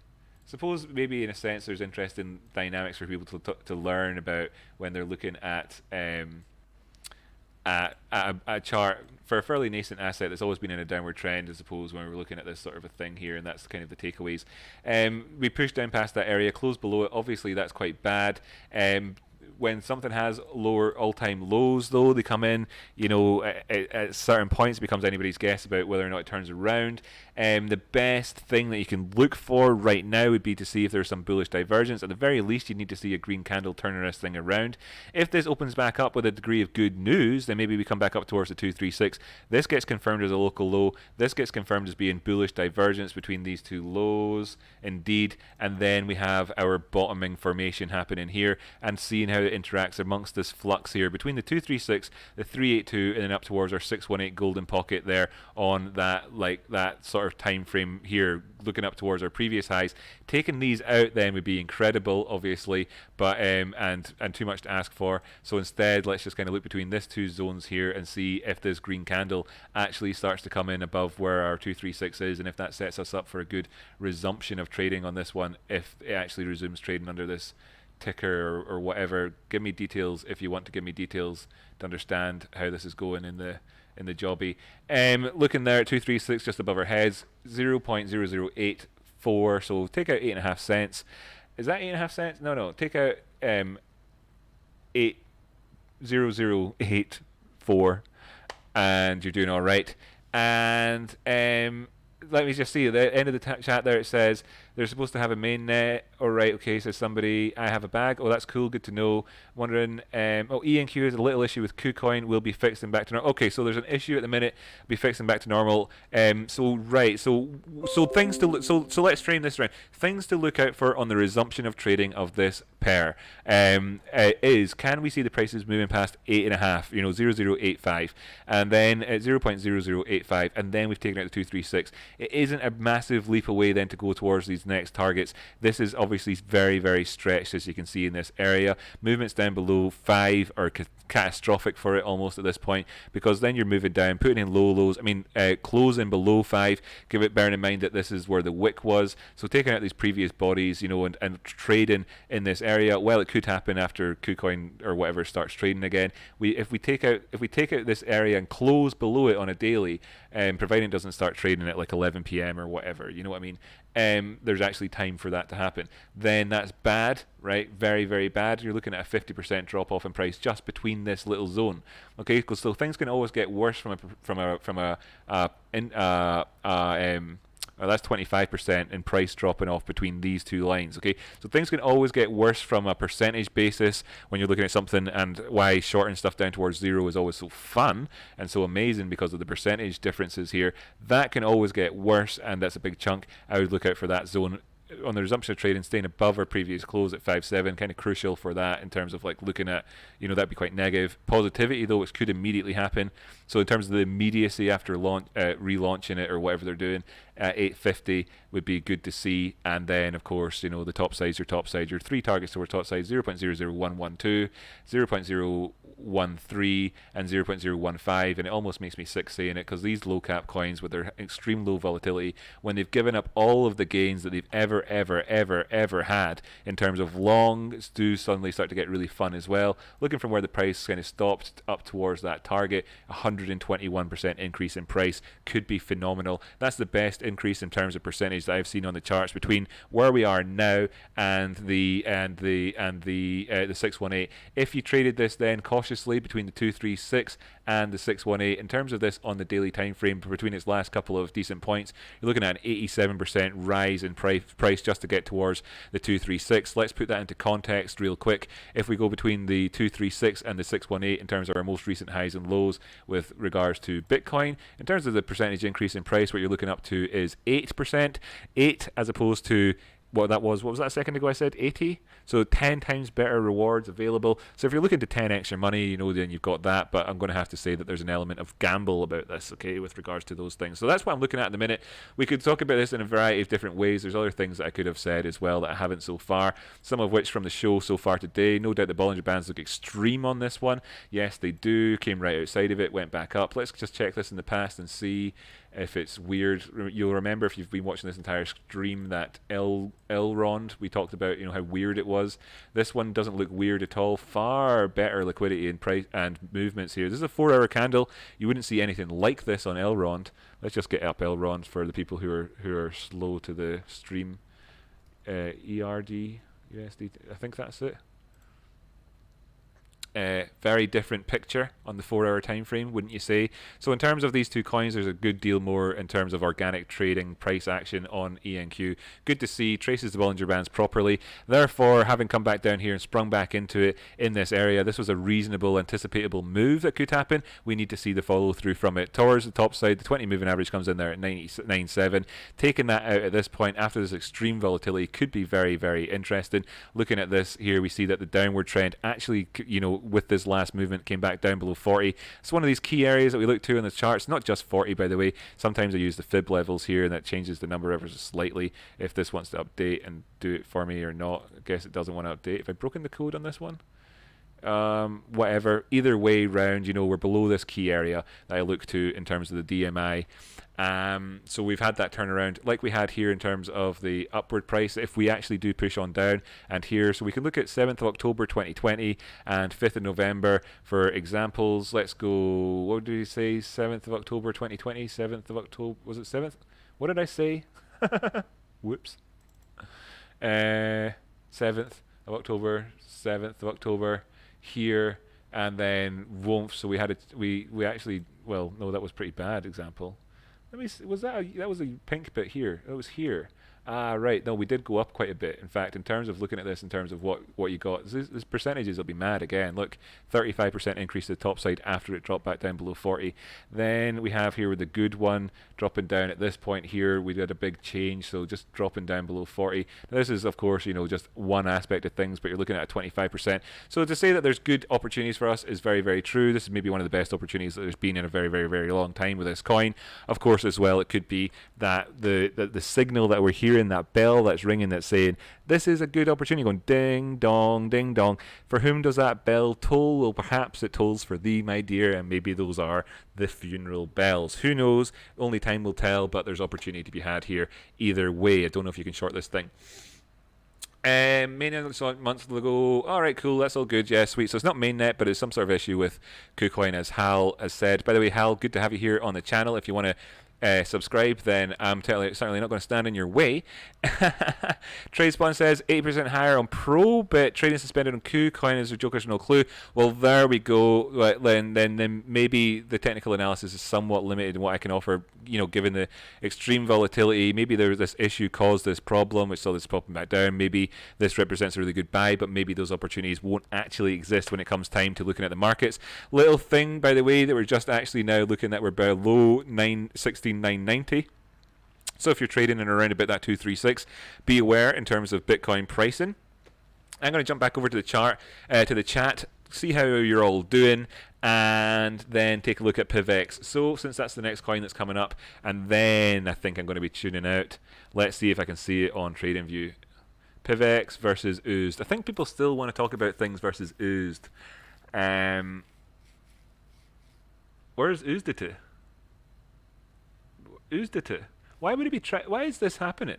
If I put in USDT, it's not going to show up. Yeah, but clearly it's traded versus USDT on Binance, but I'm only going to get the calculated by TradingView one. Weird. First things about this coin that I would say is that just, when you're looking, if anybody gives you a coin to look at, or somebody says to you, check out this coin, and you do this, and it's like, oh, no symbols match your criteria. First warning sign. Second warning sign would be weird stuff like that happening. Why have they not sorted that out already? Still though, cool. Wow, we've seen some stuff happen here with this one. Below the Bollinger Band here, this is the 4 hour. Let's go up to the 24-hour time frame here. Yeah, look at that. I mean, look, right? Lesson, if you ever want a lesson, you could have seen this a couple of days ago, right? You could have seen this. You could have seen what happened here, the big rejection, coming back down to the Bollinger Band, and you could have thought to yourself, you know what? There's a pretty good chance we could go down to the median line of the Bollinger Band after having done this. And you know what? You could have looked at the day before and seen the prices up here, and then retracing back down to this point for their close at 0.04944 and thought to yourself, there's a pretty good chance that tomorrow we see this touching the Bollinger Band. Right, let's go down the time frame to the 1 hour to see how this actually panned out between those 2 days there where we pushed up the way. Well, okay, so you'd have been looking at this on the smaller time frame and saying we're going up, it's bullish, it's not got any divergence on the go. Look at this, up, no divergence on the go. Knowing that at this point here it then pushed outside of the Bollinger Band on the daily time frame. In fact, what are we talking there? That's the 25th of November at midnight is when that ended or started or whatever. Yeah, that's when that started. So going down to the 1 hour time frame, you can see then here, 25th of November at midnight area. Yeah, so you'd have been able to do this yourself. Bearish divergence came in. You saw it was poking outside of the thing. We'd put in a high. You were trading this on the way up saying, look, yeah, we're pushing outside the Bollinger Band, but there's a chance that we could still go up. Who knows? We could short it from anywhere here. Let's see how this resolves itself. When it starts to go towards the downside, I will, do a big poop in its face. So then you go down to the 1 hour time frame, you see it coming up here, outside, back in, outside, blah blah blah blah. Then at this point here you think to yourself, it's come back into the Bollinger Band. Anywhere in here you'd shorted it, you'd be laughing. Anywhere in here, because look at that, 53, go up towards the 24 hour time frame, go over to here, 53 is up here in this wick over there in the 1 hour time frame. Where is it? It's here, over there in the 24-hour time frame. Where is it? It's here. Look at the move you could have got. Let's just take any move from there down to there. 35%. No need to be greedy. You'd have been happy at 10. Then you'd have been twice as happy at 20. Then you'd have been 300% as happy as you were originally at 30. Time to call it quits. Time to call it quits. Are we doing good though on this one? Yeah, we're doing okay. Now, that's funny for me to say that, isn't it? Well, what we see here is extreme movement towards the top side, and then a natural reaction to go against it, where the market forces us kind of say, I don't know about that. We're going to need to consider what we're doing here more wisely. Going to close off the Bollinger Bands, clear them away. Do I want to take it with wicks? I've looked at so many sort of shitty liquidity cap coins here. Let's jump down to 15 minutes and see if it's just all madness. We actually have candles on the 15-minute chart, so I'll allow it. We'll go for the wick to wick. My preferred method, wick to wick. Down there, above the 236, remains so currently. Came back down to retest it. Haven't got our 618 golden. Yeah, look, technical analysis works, right? At any point during this phase here, you could have realistically had a target to say the 236. Cool, you hit it, it pulled back. At any point then, from here when we were down, putting in a double bottom, where it was very much bullishly divergent, and currently if you look at the wicks, well, you know, we'd come in here with our bottom and then come nowhere near it with regards to where we were doing. It looked like the momentum had changed, and the ADX meanwhile had done what? It had burnt off its negative trend. Yeah, right in here, burnt it right off, and then here on the 22nd, you see you've got a very much a positive signal to go up. Then we see 22nd, very much positive signal to go up. You say to yourself, if we crack the 236, I'm taking a long on this one. I'm going to take a profit at the 618. That happens. You drop down to the 1 hour time frame. You check in with your buddy, having seen that it's gone outside the 24-hour Bollinger Bands. You take a trade off of that. Oh my God, what have you done? You've just gone and tripled your account value because you know what you're doing as a trader. Well effing done to you. Now, of course, as well, the overall thing is that we're looking and asking bigger questions about this, right? Realistically, we're above the 236. We've taken out that area there. We've closed higher than these highs here, but lower than over there. We know that we've got hidden bearish divergence on the go. This is a story we're seeing across the industry right now. This is what's happening. This is a boost up here that we've seen. Let's have a quick comparison. We can see that we came back down here and found with the Bitcoin dominance, came back down here, found support in here at the lower end of this wedge. You'll see that I have a habit of keeping wedges on the chart just a little bit longer. Just a little bit longer, when we're talking about things like this with extreme moves outside of them and where we could come back down to and yada yada, and look at that, and isn't it nice to see? Well, that's happened over this period of time where we had that jump up, so maybe there's something to be said about that in terms of the overall money flows within the market. Maybe there is, maybe there isn't, but we're doing okay. Looking then from a broader perspective then, because we should, I suppose, got the same question mark about whether or not I'd want to use this this wick, you know, this sort of like crazy, are we real wick or not? I don't like. It's the danger when you go from all-time highs to all-time lows when you don't know what the context is. I don't know what the context is with this, and I see this extreme mess here. I mean, is that the all-time low there?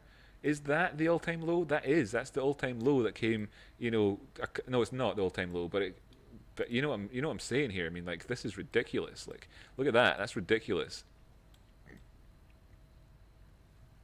Is it the all-time low?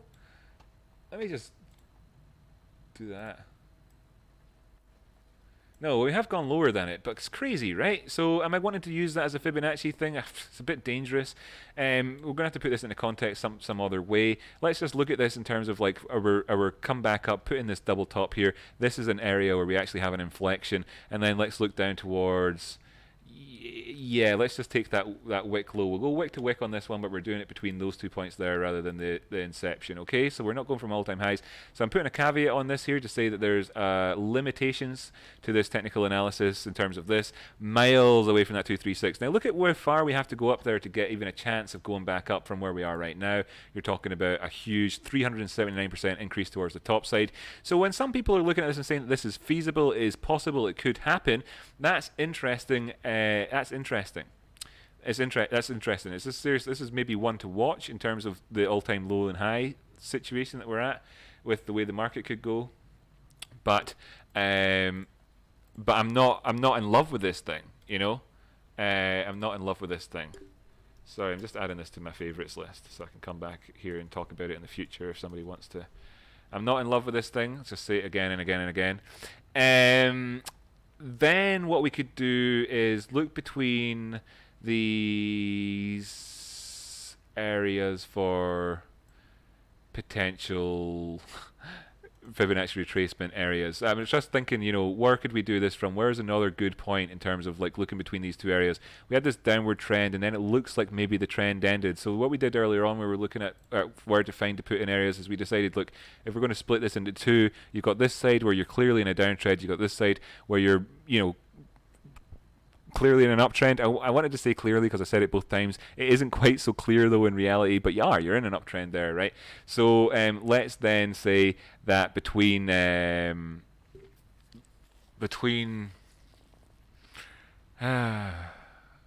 the last high, this one here was the last higher high. Okay, so from the last higher high, this one here, down to this low. Then we have more realistic targets in mind. The 236 is just above our heads, so we could start to get bullish again on this if it goes above 38. That's cool because it's only 2 cents up from where we are right now. Looking up for is a potential profit taking target of 82.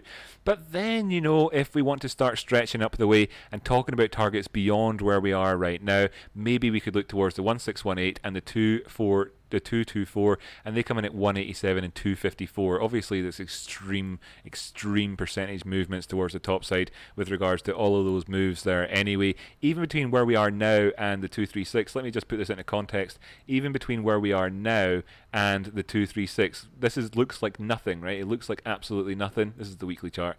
That's 6.6%. It ain't nothing, okay? But if we did go up here and you wanted to try and like manage, you know, like a lot of these opportunities have kind of gone in a sense. If we take out these ones towards the downside, we could be looking at our previous low, and maybe you'd find a shorting opportunity in there too. I'm not going to look at this any longer. I'm going to go back over to the chat. If I've not done a satisfactory TA on this coin, let me know. I'll do some more. I don't care. There's tons I could do. If you want to, like, stick the VPVR on, stick the EMAs on, put some handy pivot points on so you get your own wee numbers all showing up there. Look at that. There's already a whole ton of mess on there just automatically generated for me. The computer obviously knows how to generate the sort of stuff that I like. Lol. And I'm going to chill out with you in the chat here for a wee bit. Chill out with you in the chat. And while I do that, I'm going to stick it over on Bitcoin. By the way, I am serious. If you didn't find that satisfactory, oh, damn it, I hit that button. I hate doing that. Now it's messed my whole order up. Oh, I hate doing that. I did that by accident. I hate that. I'm going to have to sort that out some other time. Anyway, we'll have to, like, so, yeah. I'm so frustrated. I'm going to have to learn to not be frustrated on stream, right? If I see something like that, I'm just going to have to be what if it ducks back? Who cares? Learn a lesson here, Rocky. Learn a lesson. So I'm going to leave it on the 5-minute chart or the 15-minute. What do you prefer? I'm going to take off all that extra junk. I'll leave the VPVR on just for the whole premium thing, you know, premium feature from TradingView. Take everything else off, even the volume, just so that it's clean looking, and leave that there. I'll zoom on in a wee bit more, in fact. And leave that like that. No, there's no higher highs. I need a higher high on there to give the VPVR some context and the screen some context. There we go. Coolie schmooly, nice one. I'm going to join you in the chat now then. So shout out to everybody, including Andrew Castro, my good friend. Thank you so much for joining us here. Hope you've been doing well and you've looked at lots of, it's Chico Crypto saying XRP $500. Chico Crypto saying XRP $500. You know, alright, that was, I read the latest message sometimes when I come back to the chat. Chico Crypto saying $500 for XRP. There is no way that, like,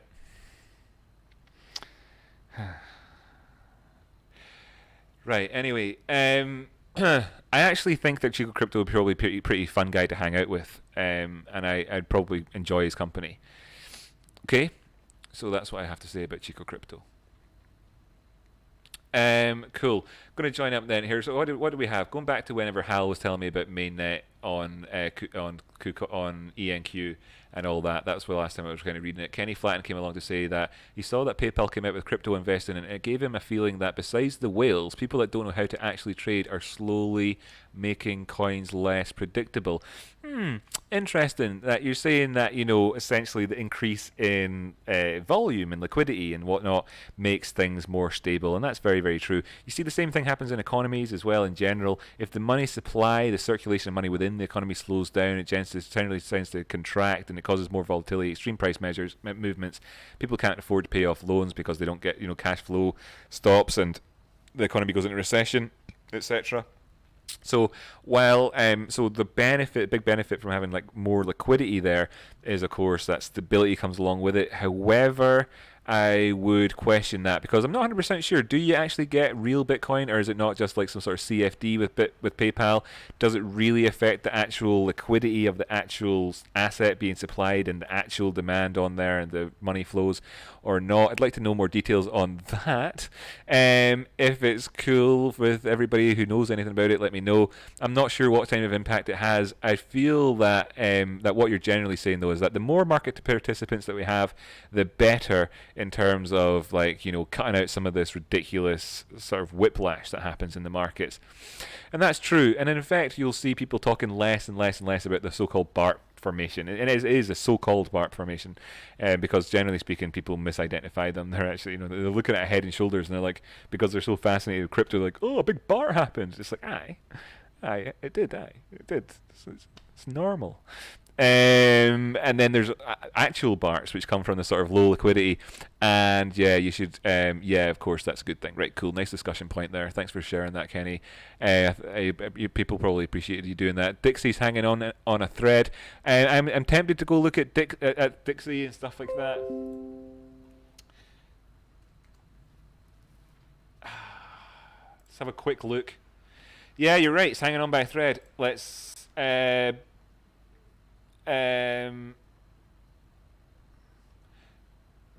mean, you could make an argument for being good, but it isn't. That's on the 5-minute time frame. 24-hour time frame, hanging on by a thread as well. You could make an argument for this being bullishly divergent. Yep, you totally could. Absolutely. You would need to see it turn around though first, right? You would. So this, probably from this. So you'd be looking for this sort of thing, so you could easily sort of sum this up and say things are crap until we've gone up past here. That's kind of obvious, right? That was obvious anyway, looking at the chart. So I think that's pretty sure. There's potential for this. It hasn't happened yet. If it doesn't happen, then things just go down. And if the things were to go down and this were to not be divergent in the long term, right, then what you're looking at is, of course, a move back down to these lows that we had over here. Scary stuff. That's what you're talking about. Other interesting things, might as well just take a quick dive in. And oh yeah, I ruined my list. Here's NASDAQ. Here's the NASDAQ. Right, so the NASDAQ here is looking like we're coming in with the potential to come in for all-time highs yet again, with the worst divergence we've seen on this thing. I'm tempted to say in its entire existence. It's not the worst we've seen in its existence. No, yeah. That's a fair comment. With the worst divergence we've seen in its entire existence since records began, we're coming in for that, and the current pattern on this thing is, it's got to be this, right? It's got to be. Let's go down to 4 hours, see how that shapes up. Yep.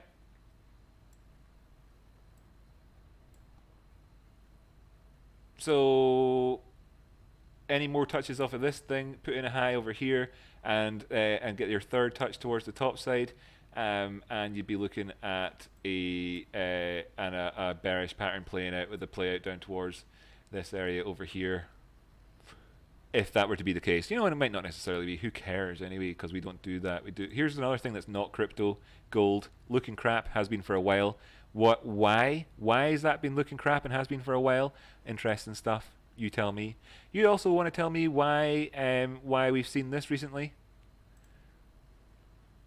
You want to tell me that with JPY? You can. I'm all ears.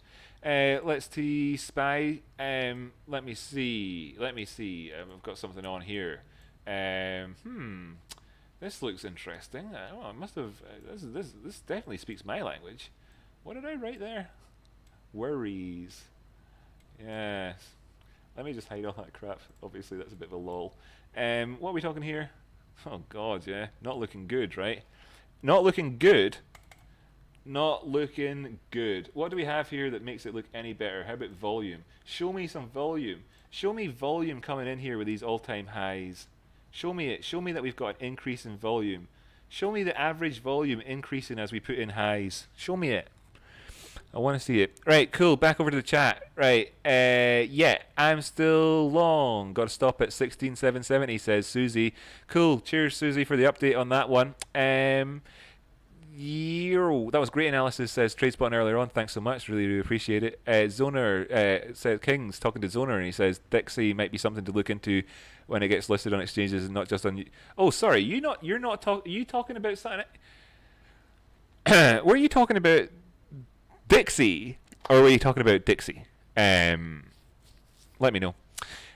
What a waste of time if it was. I normally would just say to people, I don't look at traditional stuff. I don't want to on the channel. It's not what it's for. I'm trying to grow the channel for crypto. If I wanted to grow the channel faster and everything else and get that mainstream market, it would be easy. I would just do videos on USD JPY every day. It'd be easy. fucking money would flow in my direction and everything. Be easy, easy, easy. Or I could just do, FTSE 100. I'm based in the UK anyway. Be easy, easy, easy. But I don't want to do that. I want to do this and talk to people I care about instead of talking to people I used to work with who are all arseholes. Looking at the thing, so Rio, DeFi, Falcon Swap are 2 coins with low volume, very active audience and developments. I might go in on them for the long term. Yeah, you've mentioned Falcon Swap as well before as well, K King. That's a good one, Kevin, to look at. I can't remember what the ticker is for it though. Maybe you could let me know if you want to have it up on the background. Oh, which reminds me, up on the background. Where's Bitcoin at again? God, I'm so annoyed for changing that. Yeah, this is our current story here with Bitcoin. Do I want it on this time frame? Stop being auto. I hate it. I hate you on auto. What do we want? Does that look good for people? I know that. Does that look good? That looks okay. That's got enough on there. Do we want to have a Fibonacci retracement on there or something like that? Just, do I have one already? No, I'll put one on here for the screen for the chat for the chit chat for the chit chat chattels. Did I get that right? That looks like I did by accident. Cool. Get out of my way. There we go. So we've got this on here. Maybe need to have this a bit bigger. In fact, you know where that comes from actually, because you're all watching along. So you can see that this is the 236. That's the starting point, and that's the 382 up there. And here we have it. And this is what your position would be. You could have 2 different ones if you wanted to, and you could slap it in like that and go like this, for instance, if you wanted to as a target. And you could try and manage your risk in it around about there. Look, makes sense. Previous wicks down there. Yada yada yada. Whatever. Blah blah blah. Going back over to the chat. I'd rather have go to the local casino. Cool. I don't know what you're saying there, but that's right. That was then whenever Lorenzo came along and said about Chico Crypto saying 500 XRP. That was yeah, we all enjoyed that. Susan Warner, he must have a lot to be saying silly things like that. You want to know what coin not to buy? Follow Chico Crypto. Well, there's lots of opinions out there. That's good to see people expressing their own opinions. Like I said, my only opinion about the guy is I'm sure he'd be pretty cool to hang out with. I think that's the only opinion I expressed. I think there's another opinion I could do, which is that the guy clearly has a master's degree and he's intelligent. And another thing that I would say, which is not related to Chico Crypto at all, is that anybody who takes advantage of an audience to sort of run pump and dump type schemes or anything like that, or say stuff like XRP to $500, who I would look at and think I think that guy might actually be smart. I think he's actually got a post-grad degree and everything. I think he's actually got an MBA, right? So if Chico Crypto has an MBA and he sat there saying that sort of stuff, we have different ethics. He must have a lot to be saying. Yeah. Cool. Navs, good to have you here again, by the way, Nav and Ethan. Good to see you, mate. Lol, the market cap would be ridiculous. Chico just making it the title for clicks, I guess. He called it Ghost Chain a month ago. Lol. Did he really? Well, there you go. Strong opinions, loosely held. Whatever. Chico didn't say that, says 3,000 Trin. Cool, nice one. I hope he didn't, because, I think he'd be a nice guy. Take that back, or he saw his thumbnail. Okay, he did. So anyway, I reckon he'd be fun to hang out with. I just wouldn't take financial advice off of him. But then again, I don't take financial advice off of anybody. That's what I say to financial advisors. Nadek left him out. Oh, wait, I'm maybe not quite so sure. Dixie has a 30,000 supply. Yeah, clearly you're talking about a cryptocurrency. By the way, if you don't know, there's this thing called Dixie in the world you might be interested in. I'd never heard of Dixie. Thought it was the dollar, says Susan Warrender. Yeah, you're looking at that. Zoner, I was talking about USD. I mean, that's why I went on to talk about it. Doesn't matter. Dixie finance coin, Rocky. Sorry, yeah, no problem, man. I'm over it. I'm over it now, Kevin. I'm over it now. It's okay. Rocky drops crypto for forex. I didn't. I love it. I'm dedicated. No, it's true. I am. I'm dedicated. You've all seen it. I love this shit. You know I do. This is what it's all about. This is the future, anyway. I mean, anybody who's ever thought about the future knows that this is the future, right? So, I think that people who don't know that just haven't thought about it yet. Really, just realistically, they haven't thought about it. Because you do get to the point where, especially if you're not in the US, because the US is one of the most paper money countries in the world. Like, they actually use cash, more than most other countries in the world. I could go and look it up on Google or get some information for you about it, but I'm not going to back it up because, I've got my drawings up on the chart there, and we want to keep it looking nice and good for all the viewers, If you're new to the channel, hit subscribe. If you're just joining me, hit like, yada yada. But yeah, so right, cool. Obviously, wait a minute. I'm starting to forget what I said halfway into a sentence. That's not like me. So there we go. I'm clearly running out of steam here. So yeah, don't know what I was saying halfway into that sentence. Forgot about it. Just going to move on. Night, night, Tony. Sweet dreams. Yeah, cool. Good night, mate. Oh, what time is it? 25 past 11. I'm gonna have to go soon too. Dixie, finance council. Yeah, no problem. Night, night, Tony. Sweet dreams. Dixie, finance. No coin. Yeah, cool. I get that. I get it, guys. Chico doesn't like me because I caught him shilling and called him on it. Really, did you? That's funny. Chico does good research and is anti-pump and dumps. Yeah, cool. He does do. You see, he's clearly intelligent. That's what I'm saying. If this guy is clearly intelligent, he's clearly got third level education, like higher education, all the rest of it. He's also got all the benefits of growing up in a wealthy nation. I was saying something about America there a second ago. Yeah. Oh, aye, cash rich. Oh, yeah, that was it. I remembered. See, not that bad. America is one of the countries that uses paper money actually more than anybody else, right, in the world. And despite the fact that the ATM was invented in America and Visa and all the rest of it, whereas the rest of the world's adopted it a bit quicker. Think South Korea and broadband, if you like, in terms of like the comparison points in terms of inventing technology, then adoption and use of it. Bad move, America. You got to think about your infrastructure. Anyway, they still use a lot of cash. So if you're from another country, like the UK, for instance, maybe what you've been doing for the last, say, year is using, NFC chips on your phone to pay and never even taking your wallet when you go out with you anywhere. Never mind thinking about cash, So, so really, anybody who's thought about the future, I think anywhere in the world is likely to think that the future is some form of digital money. And of course, you've got digital money, which is just like numbers on a computer screen that somebody types in and it's not really backed by anything, it's made up and it's crap. And then you've got this other stuff, which is like, verifiable. And what were you going to use in the future? Well, I wonder, what is it going to be? The one that completely is just like a scam or something that's verifiable. And funnily enough, in this instance, it's the banks that are the scam. Right, cool. So yeah, see you later, Tony. Yeah, cool, nice one. Cheers, by the way. Nice to see people saying thanks to each other. Yous are also lovely. I love yous all so much. If I had a big cake, I'd give you a slice each. Cool. Leandro came back to say about America using paper money and other places. Yeah. You reminded me. Thanks, buddy. Yeah, see that? The guy contributed to the stream. He put a donation in. He tells me when I forget my sentences. Man, you're the best. I want you to subscribe if you haven't already, but I'm sure you have. Just put in a small short on Bitcoin. Cool, nice one. You did that relatively recently, so I suppose I could probably get away. And this is, of course, the 15-minute candles. You must have put it in there, that area. Let's do it. Let's fall in love. So, do you want to give me a profit-taking target that you've got in mind? Now, you're saying it's a small short 3,000 trin. That's cool. You maybe just don't really particularly care, and you don't have like a big profit-taking target in mind. You're just waiting to see if the market turns against you. But if you've got a profit-taking target in mind, what I'll do is I'll just stick this in with a 5-to-1 ratio trade on here, and we can call it your trade, right? We'll call it your trade. And by the way, I have a box on one of the charts, completely forgot about it, with people's targets from earlier on. Like Lee, shout out to Lee, and BK, shout out to BK, Bill. So yeah, if you want to give me some profit taking targets for the weekend, I could stick them on the stream, and we could all kind of like come back and blame you for ruining our accounts come Monday. Leandro, you have subbed. Cheers, buddy. Love you too. Right. Yeah, cool. What is it? But Chico does pump and dump. He does pump and dump. All you have to do is look at his VeChain videos. He had large bags of Walton chain and Origin Trail, so he fudded VeChain.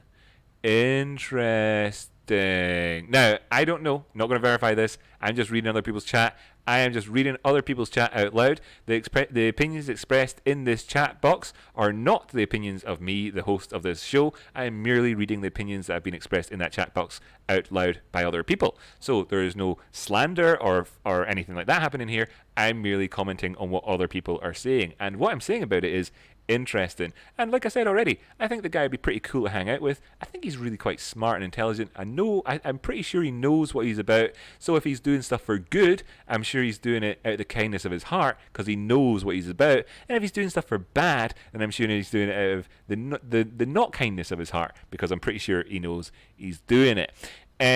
Cool. Right, nice one. I can see TradeSpot talking to Susan Warrender, long working out in 300. Yeah. I can see it working out. Well, that's what I was talking about earlier on, right? Because you've got Susan Warrender. Where did she say she shorted it from? She longed it from over here, something like that. I don't know. I mean, essentially, in many ways, you could say that it's already worked out for her. For you, whatever, Susan, talking about you in the third person as if you're not here. Sorry about that. Or whatever. Yeah, cool. Yeah, I'm thinking continuation to the downside. Yeah, that would make sense, right? We talked about this at the start of the video, how you could look at it and you have to decide whether we're in a downward trend or not. And what is a trend? Well, a trend is a series of higher highs and higher lows, or lower lows and lower highs, for ups and down trends. And on the 4 hour time frame, it's not clear yet, are we in one or not? You could make that argument, but it's a degree of subjectiveness about that you might want to kind of say that you believe and you can foresee something happening, and you're also going to remain very, very adaptable to any new information that comes in that proves you wrong, and you're suddenly a pro trader. He has since cleaned up his act and not done anything like it, but he lost me as a sub. Well, there you go, right? Kevin, buddy, be sure if I ever do anything like that to get in touch with me and tell and say and clear it up, because I kind of deliberately want to be like the opposite to that type of mentality here on the show and what we do here, so if it happens, it would only ever happen by accident, and it'd be some wire cross thing. So I would always want you to, if I will take honest to goodness, good constructive feedback from people who know what they're talking about on the chin, and explain myself as well if that was needed ever. So yeah, I never want to. What I'm saying is, I never want to lose any of these as a sub. Obviously, you naturally, all YouTubers lose subs over time. I'm not, I don't take it personally. I understand people's lives move on. Maybe you just don't have time for crypto or whatever anymore. That's all good. That's fine. Don't worry about it.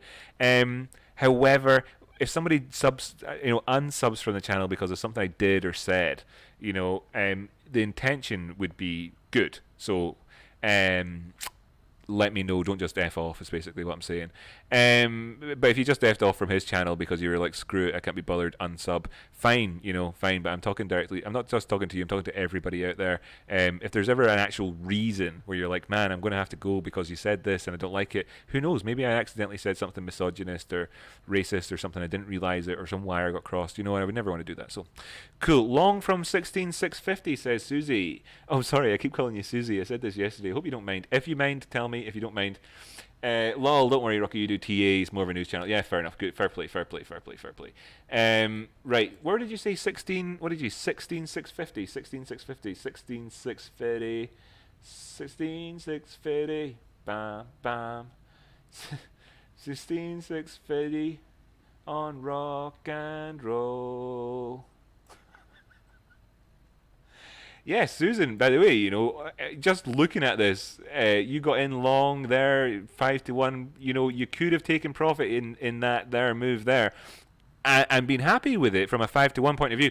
No problem that you didn't, though. Let's just talk about this, though, in terms of where you could be going. If you're going up towards that next line, in terms of thinking that we could see 17,500 again, and you wouldn't be a fool for thinking so. These lines kind of do demarcate the range, as it were, and this is the 15-minute candle chart. We are currently kind of above the halfway point at least. And if you're looking at this from a sort of Fibonacci perspective, you've got a couple that you could draw on here, so that would be fair enough. By the way, that if we take out the 236, which isn't a million miles away, maybe we'll invalidate that Fibonacci and go on towards the top side. Of course, by the way, 3000 trend who's looking for continuation towards the lower side can also say that, look, we're below the 236 over here, yada yada, and make the same argument for sure. And then if you were looking at it from this way round, which you could be as well, no problemo. Then what you're kind of saying as well is that you were dissatisfied, and presumably you took some profit, right? Susie, tell me you took some profit, right? You took some, right? You just took some. Maybe not. Again, I'm not going to tell anybody how to trade. I'm not going to tell anyone how to trade. Because you might not be trading this even on the 50. My context is obviously massively influenced by what we're looking at here and the conversations we're having and all that, right? So I apologize, and as well, I don't want to. And what I'm apologizing for, if it's not clear to everybody else watching along, is for that idea that I might be telling someone how to trade or shaming them on their decisions or any of that, because I wouldn't do that. That's not my style. But, look at that. You've got a really good trade on the go. And if you were looking up towards that area, then your risk to reward ratio was 8 to 1. And that's a really fantastic, that's fantastic. If you can maintain anything like that across time, then you'll probably be a really successful trader. So good on you if that's the sort of thing that you're looking at. Now, maybe as well, you were actually not looking at this as an 8 to 1, and you're maybe thinking about it more along the sort of 5 to 1 area, in which case, anywhere in here when you got in at around about taking out that 236 in there at 650. No, we didn't take out the 236. Where is it? Aye, so yeah, anyway, when we moved up past this point, and then you were thinking, well, if we come back down again and take out our previous lows, pardon me, that looks like what you were thinking. Let me know if this is what you were thinking. Oh, you did that, did you? All right, I'll come back to the chat in a second. Let me know what you were thinking. But if this was it, you were thinking, well, take out the previous low, then I'm stopping out on my trade, and I've got a 5 to 1-ish risk to reward ratio in here. Then you're looking at potentially, taking profits at something like maybe 17,398. You're not taking out your previous high. You're coming in this area again. It could come in when on a bigger time frame, like the 1 or 2 hours or something like that, with a lower high. Let me see. Yeah, exactly. So you'd be looking at like, a lower high potentially coming in here, and or a higher high or an equal high, whatever. I have a half order to close at 17.2 and 70. There you go. Right, good one, Susan. Right, sound cool. So you're kind of between those two levels, and that's another really solid trade. So there you go. That's good examples for people. And what I'm doing here is I'm not teaching you how to trade at all in this particular moment. What I'm doing is taking the lessons from the community itself, and then translating them or interpolating them, if you like, for you onto the chart. I like a good word. Anybody want to suggest a word of the day? If you want to suggest a word of the day, stick it in the comments. I'll stick up on the chart and we can have a laugh.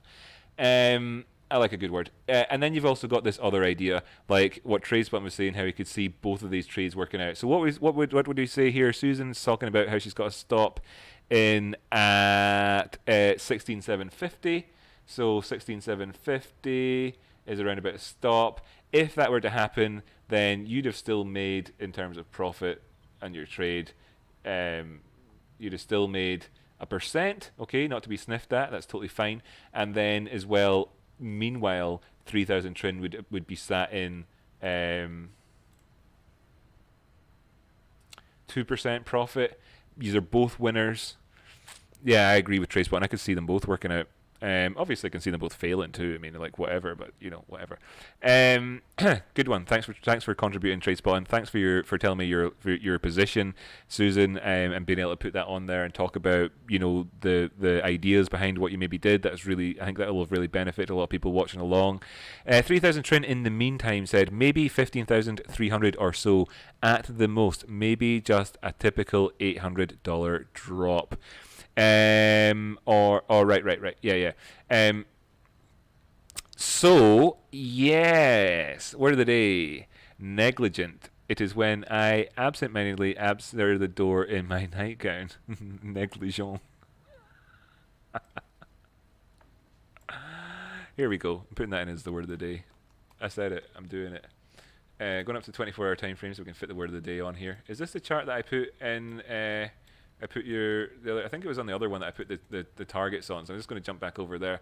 You see, it's ruined my whole thing because I had it all set up nice, with, you probably don't know what I'm talking about, but I had it all dead convenient for me to be able to find these things.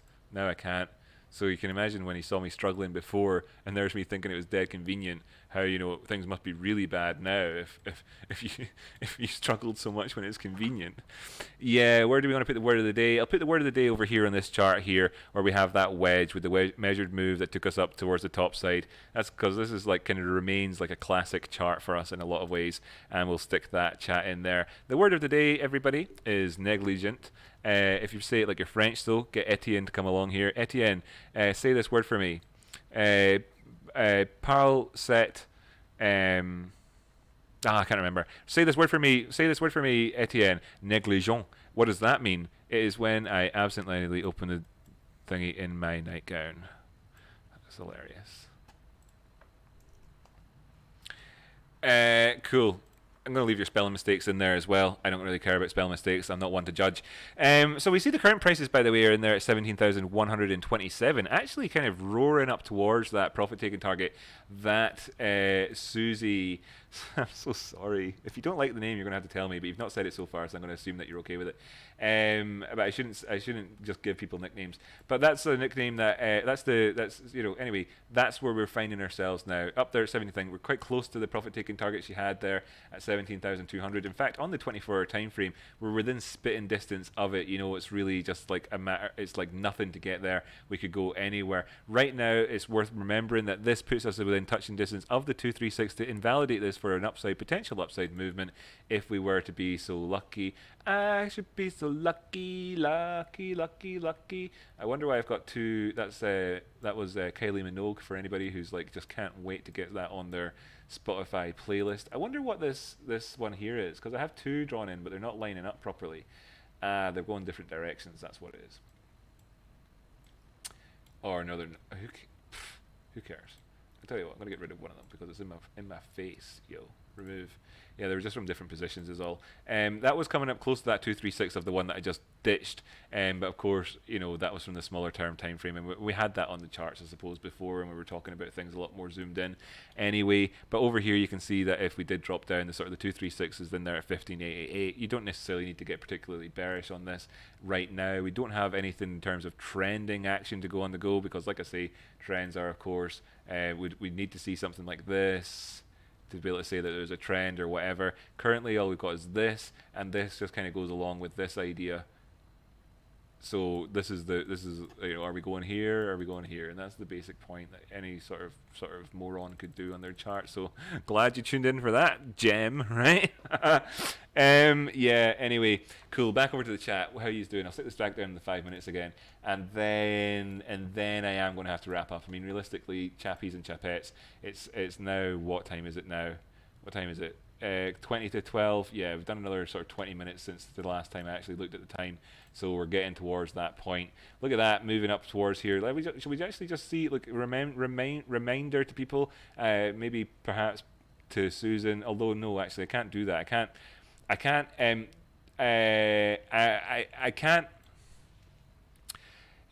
tell people how to trade, and I'm not going to ever do that, and especially whenever somebody put on their own trade anyway.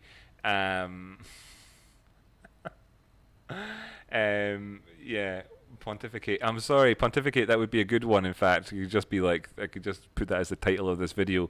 Rocky Outcrop pontificates about everything. Yeah. So, yeah. Nice to see you having a laugh in there. When I answer the door naked and talk about rocket science with Jehovah Witnesses, says King of Kevin, about the word negligent or pontificate. Pontificate. That's fine. I'm going to put that in there as well, actually. I'm sorry, Susan, it's not just you. You're not the only one that's getting the honour, I'm afraid. There's two words of the day today. What chart was I had it on? I had the big wedge on the chart, so it's this one. Two words of the day. Word of the day. This can be the word of the day for. This can be everybody's word of the day for Saturday, right? Saturday. There's your word of the day for Saturday, and here's your word of the day for Sunday, right? And I'll be back with you on Monday when we can come up with more words of the day. The word of the day for Sunday is pontificate, and that is when let me just copy and paste this in here. So there's the two words for you on the words of the day, ladies and gentlemen. Make sure you learn them. That's what they mean.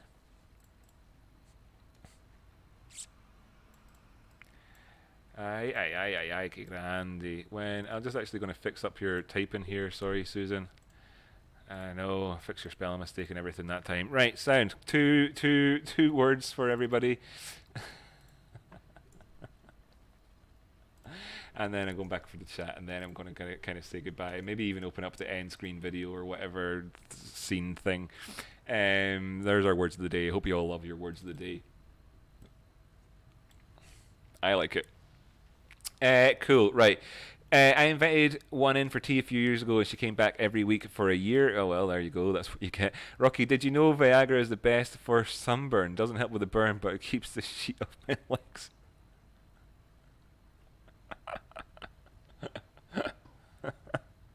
I'd heard that actually. Yeah, I heard that. I heard that. Yeah, I'll be sure to take some Viagra with me the next time I go on holiday somewhere. I actually got sunburn in the summer here, because like I hadn't got enough vitamin D and all the rest of it. I hadn't been in the sun, which for me is weird because I normally don't get sunburnt. I'm not that sort of person. But yeah, there you go. I'm not that sort of person. What is it like? There's like, like as if you're some sort of degenerate if you get sunburnt. Yeah, I'm not some sunburning degen. Right, Kenny, you've put in a comment. Did you see the news that the US is debating requiring? I heard this actually. I was told this by that guy that went away off to sleep earlier on. Tony, one of the Rocky Outcrop in the Discord, was telling me that the other yesterday. In fact, did you see the news? 3,000 Trin getting in there with a wow.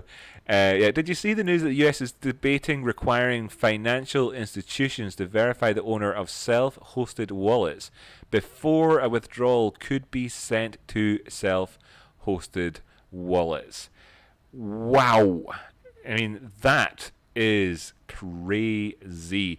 All it takes is one country as well to force it on people, and then of course they can sort of redistribute that information around different countries around the world. So the fact that the US is debating doing it, you can see the cascade of that floating down the way. It's part of any sort of trade agreements as well with the sort of European Union and Interpol and all the rest of it. I'm sure that they would probably, that they would try and distribute that legislation, decentralize the law, if you will, with regards to that. So that's news, and of course it's bad news for crypto because we all know that for crypto to succeed, we need them drug dealers and gangsters and thieves to succeed. Right? Now, this is funny because I was talking about that earlier on and saying, in fact, during this episode, I believe, where I was saying, although it could have been yesterday, they all blur into one for me, that of course, regulation is a thing that is happening, and that generally speaking it actually helps markets. That the more regulation you have, the more willingness there is for market participants to be involved because they know that it's safe and all sorts of things like that. And that sort of idea of the drug dealers and all the rest of it, then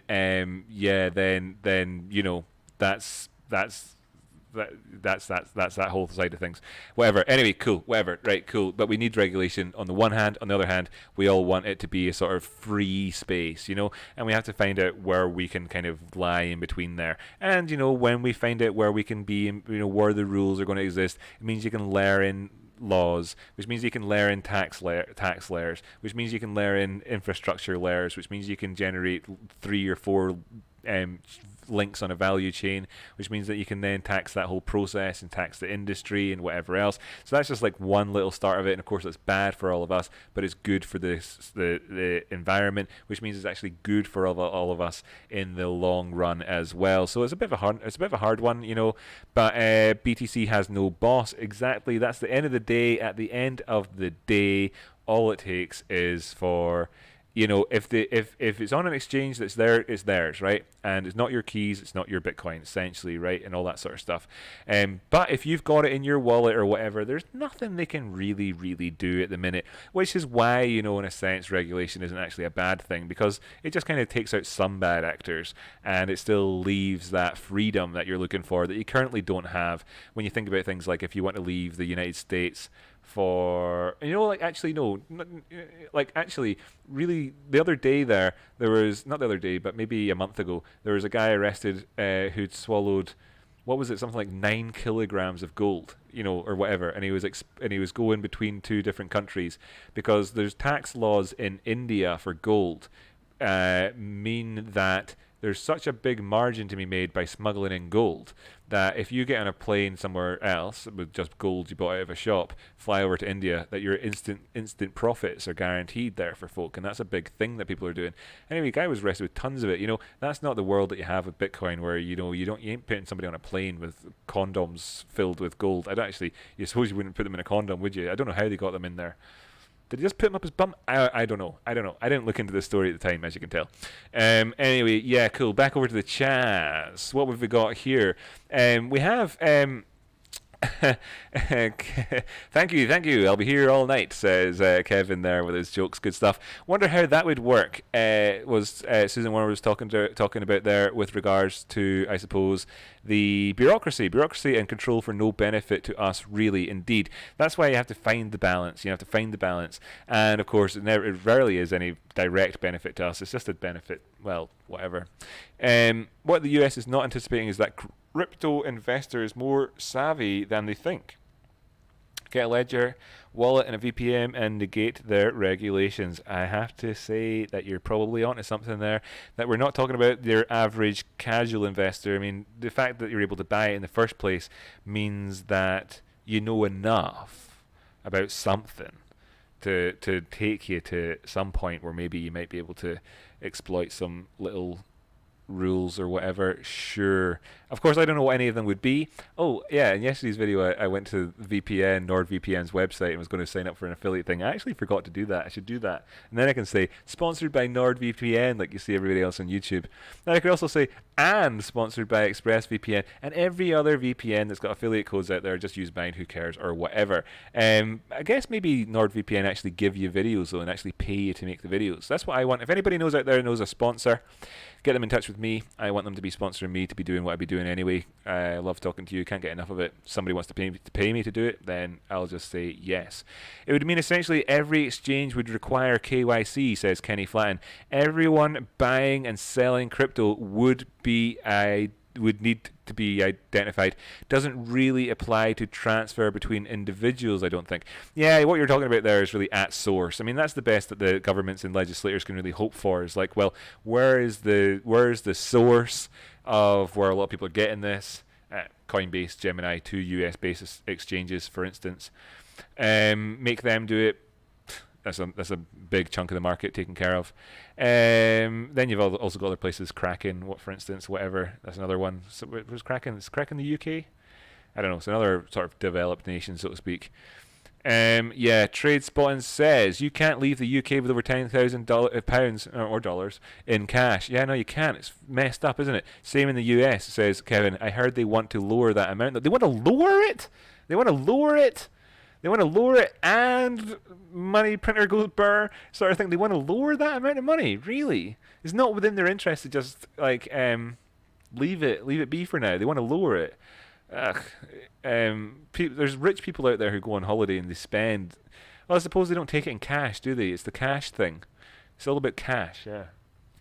Anyway, trace one, but you can go anywhere with a ledger, says 3000 Trin, and Kevin pops back in to say exactly, and that's it. That's what we're all talking about. They are just trying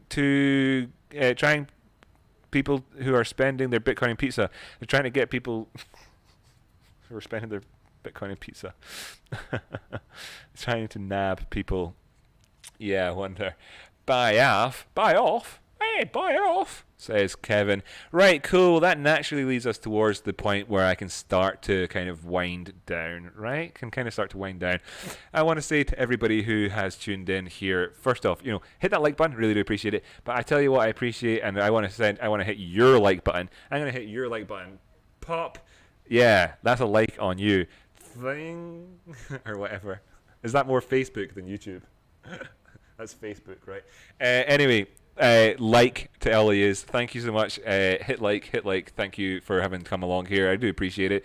I want to say big shout outs to people who kept the chat going very nicely. I mean, some names that pop to mind quite easily here off the page that I've got in front of me come in as Kevin, 3000 Trin, Trade Spotting, Kenny Flatton, Susan Warrender. We also have Leandro, who was very generous and donated, as you'll see here. My thing's not working. In fact, my down here, this is supposed to update with the latest person that donated, but it hasn't updated. What's that all about? There's something else to fix. Something to fix. Sorry about that. That's really crap that hasn't shown up on screen for Leandro to give him the credit that he's due just in there on that box where that $sign is. So that's annoying. Sorry about that. How many times do you want me to say sorry though, man? I've said it like 10 times already. Yeah, also shout outs go to Navanethan, Navanethan, whatever you want to call him. He's a good guy. You've also got Zoner, who's been a regular on these streams recently. Love to see you coming back all the time. You've got Andrew Castro, one of the guys that leaves the best comments on the YouTube videos. Of course, there's lots of people. Don't want to specifically say that anybody leaves the best comments on YouTube videos. Just Andrew Castro always does like a sort of, like he put the comments in there earlier on. He puts a little emoji in there and all the rest of it, and it's nice. It's nice. It's always nice. I sometimes don't know what to say back to it though, so I just go like. Thanks, man. We also have Hal, who came along earlier on and told me about the sort of the problem that E&Q is suffering with regards to like the little issue with KuCoin. We have Steve DC, who was wondering about PayPal earlier on. Another good guy, and welcome. Really good to have you in the chat. We also have other people like Arthur Maka, who was asking me about any thoughts on YFI, and I have to apologize to you, Arthur. I didn't actually look at it. I'm really sorry. If you check the previous live stream, was it yesterday's one? No, did I do one yesterday? No, I missed it yesterday. I did one yesterday, but I didn't do one the day before yesterday. And in yesterday's one, or else the Tuesday's one, I did YFI. I'm not too sure. I did it really, really well, though. I mean, my God, it was really good TA. So you could look back at that, and that'll give you an idea for the next few days. But I'm not 100% sure. Yeah, it was the video before yesterday. It wasn't yesterday's. It was Tuesday's video. If you look at Tuesday's live video, you'll see some really good TA on YFI. I'm sorry I don't have it in this one, and I'm sorry I missed your comment earlier on, especially considering that you came along and said, "Hey Rocky" as well beforehand. So that's really frustrating. Cheers to Kenny Flatton, who put in a lot of comments earlier on as well. Cheers to KDoc, regular on these streams these days, also a contributor with donations. So love that. Thanks very much. Robert Melendez, great name in that, and he asked about PivX earlier on, which is one of the coins we looked at in today's video. Interesting stuff, recent gains, good stuff, but also fantastic lessons to be had there in terms of how to manage, taking your profits with regards to trades there. Of course, if you were looking on the time frames, ideas, not prescriptions and how you need to perform and some protocol and a rule book, but certainly ideas in terms of how you could manage your trades to maximize your profit there and what you would look to. Really, really, really, really excellent part of this video. I have to say, some of the best stuff you see on YouTube ever. I mean, I watched YouTube myself for a long enough time, so I know what the quality is like out there. Always want people to introduce me to new people doing this stuff, though. Got shown one today by somebody actually who was, and if you're here, Magic Internet Money is his YouTube channel. He's got like half the number of subscribers that I do. He'll probably get more. Who knows? I don't think that the amount of effort that you put into what you do seems to have any correlation whatsoever with the amount of subscribers you get. Otherwise, I'd have so many more. But who knows? Anyway, got told about him earlier on. You can all go and check out his YouTube channel if you want to see somebody else. It did look like it was decent. He was told about this channel by Peter. I'm going to assume that that's Peter Hure, who can get a shout out in this one if you're watching it later. Peter, nice to see you, buddy. And we also have got other people that needed a shout out, but maybe it's been a bit long, like Brandon, the Garden Prophet, and other people from earlier on the show, such as Lee, who tuned in to say hello for sure. Kaitho, who is back again, who's the latest subscriber to the channel. Smitty, Doomsy, and others as well. I'm sorry if I didn't mention your name there at the end. Just wanted to give you a wee shout out. Good night, Rocky says 3,000 Trin. I'm very bullish on the Rocky Outcrop channel. Lovely stuff. Keep it up. Great work. Really appreciate that. Cheers, buddy. Super do appreciate that. By the way, as well, we'll all have discussions as over time about like how we can really, improve the channel and all the rest of it too. So like we're talking. It's good. It's good. We're bullish. We know the content's good, and as you can see, always trying to improve the layout. And all that. What do you think of the Rocky Outcrop just above my head, as we float along with the sea in the background? Is that a bit of fun? Do you like that, or is it distracting? Let me know what you think about that. We also see other comments coming in here as I'm just tuning out saying thanks, Rocky, and everybody in the chat. How cool is that? You get that from TradeSpotting, thanking not only me but everybody else in the chat. I love that. That is community. And then you see him saying day before yesterday and the day before and the day before you looked at YFI. Yeah, I looked at YFI a few times recently. This group is the best in crypto, hands down the best, says Kevin. K King 1367. I hope you all read that one. It wasn't me that said it. You read it there first. By far the best, people, says TradeSpot, and joining in with that. Let's hope it stays that way. I hope so as well. Absolutely, I do as well. And I'm endeavoring, as you can see, I always try to keep it that way.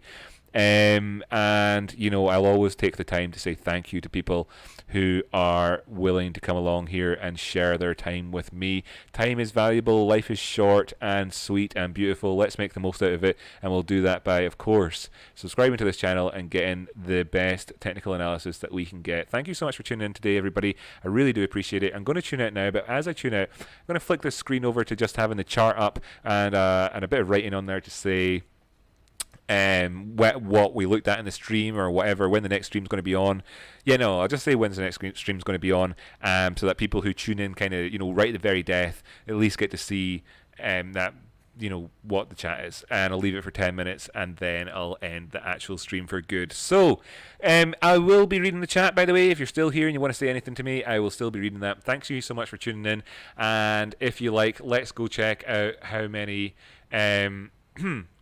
I like the moving background. 3000 Trin says, sweet, thanks very much. I really do appreciate the feedback, by the way, buddy. I wasn't joking. Another 350 mile day tomorrow. Yeah, man, another one. We'll keep doing it. We'll keep doing it, and we'll get there in the end. And of course, it'll be far quicker, I'm sure, than any of us think. And all you got to do is focus on quality and all that, right? All you got to do is focus on quality, and everything works itself out in the end. Do you want to see what the result was? We were at 26 earlier on when I was asking for people to hit like. What did we get to? No more likes. No more likes. There you go. Okay. Right, cool. Thanks very much for tuning in. I'm going to jump back over there, sort out this end screen, and say thanks very much to everybody one last time. I hope you have a really, really, really good day. 400 Sunday driving. You see what I'm talking about? You see what I'm talking about? Americans, you know, you're talking like the distance between like London and Edinburgh, like it ain't nothing. And I know that myself from having been over there, how it works. You know, it's very, you know, massive. But at the same time, you know, you just do it. And it's like me with this live stream. When I'm finished here, as you know, Kevin, I'll just go clunk and be like done, dead to the world. But here we are, you know, and you get through the drive, right? Actually, it's not as bad as that. I'm not dead to the world. When I finish driving, though, you're going there and you feel on point the whole time. Then eventually you arrive and you're like, oh, actually, I'm far more tired than I thought I was. Far more tired. Even though I've just been sat still the entire time. Something about the emotional energy or whatever, I guess. There's something also to be said about the desire to not crash the car. As we do TA, I suppose it's similar feeling to having kids in the back seat. You know, I really don't want to crash the car when I've got kids in the back seat. Thanks very much for contributing those sayings of the day. The shout out to Susan for that negligent one, and a shout out to Pontificate, or to Kevin King for Pontificate. We're looking at the prices in here, 17,175. Looks like Susan's on to getting her first profit-taking target hit fairly soon, hopefully for her, pardon me, and hopefully for everybody else. Whatever direction you're trading this, I hope you have the best of luck over the next wee while. This is actually me saying cheerio. Thanks everybody for tuning in. See you next time.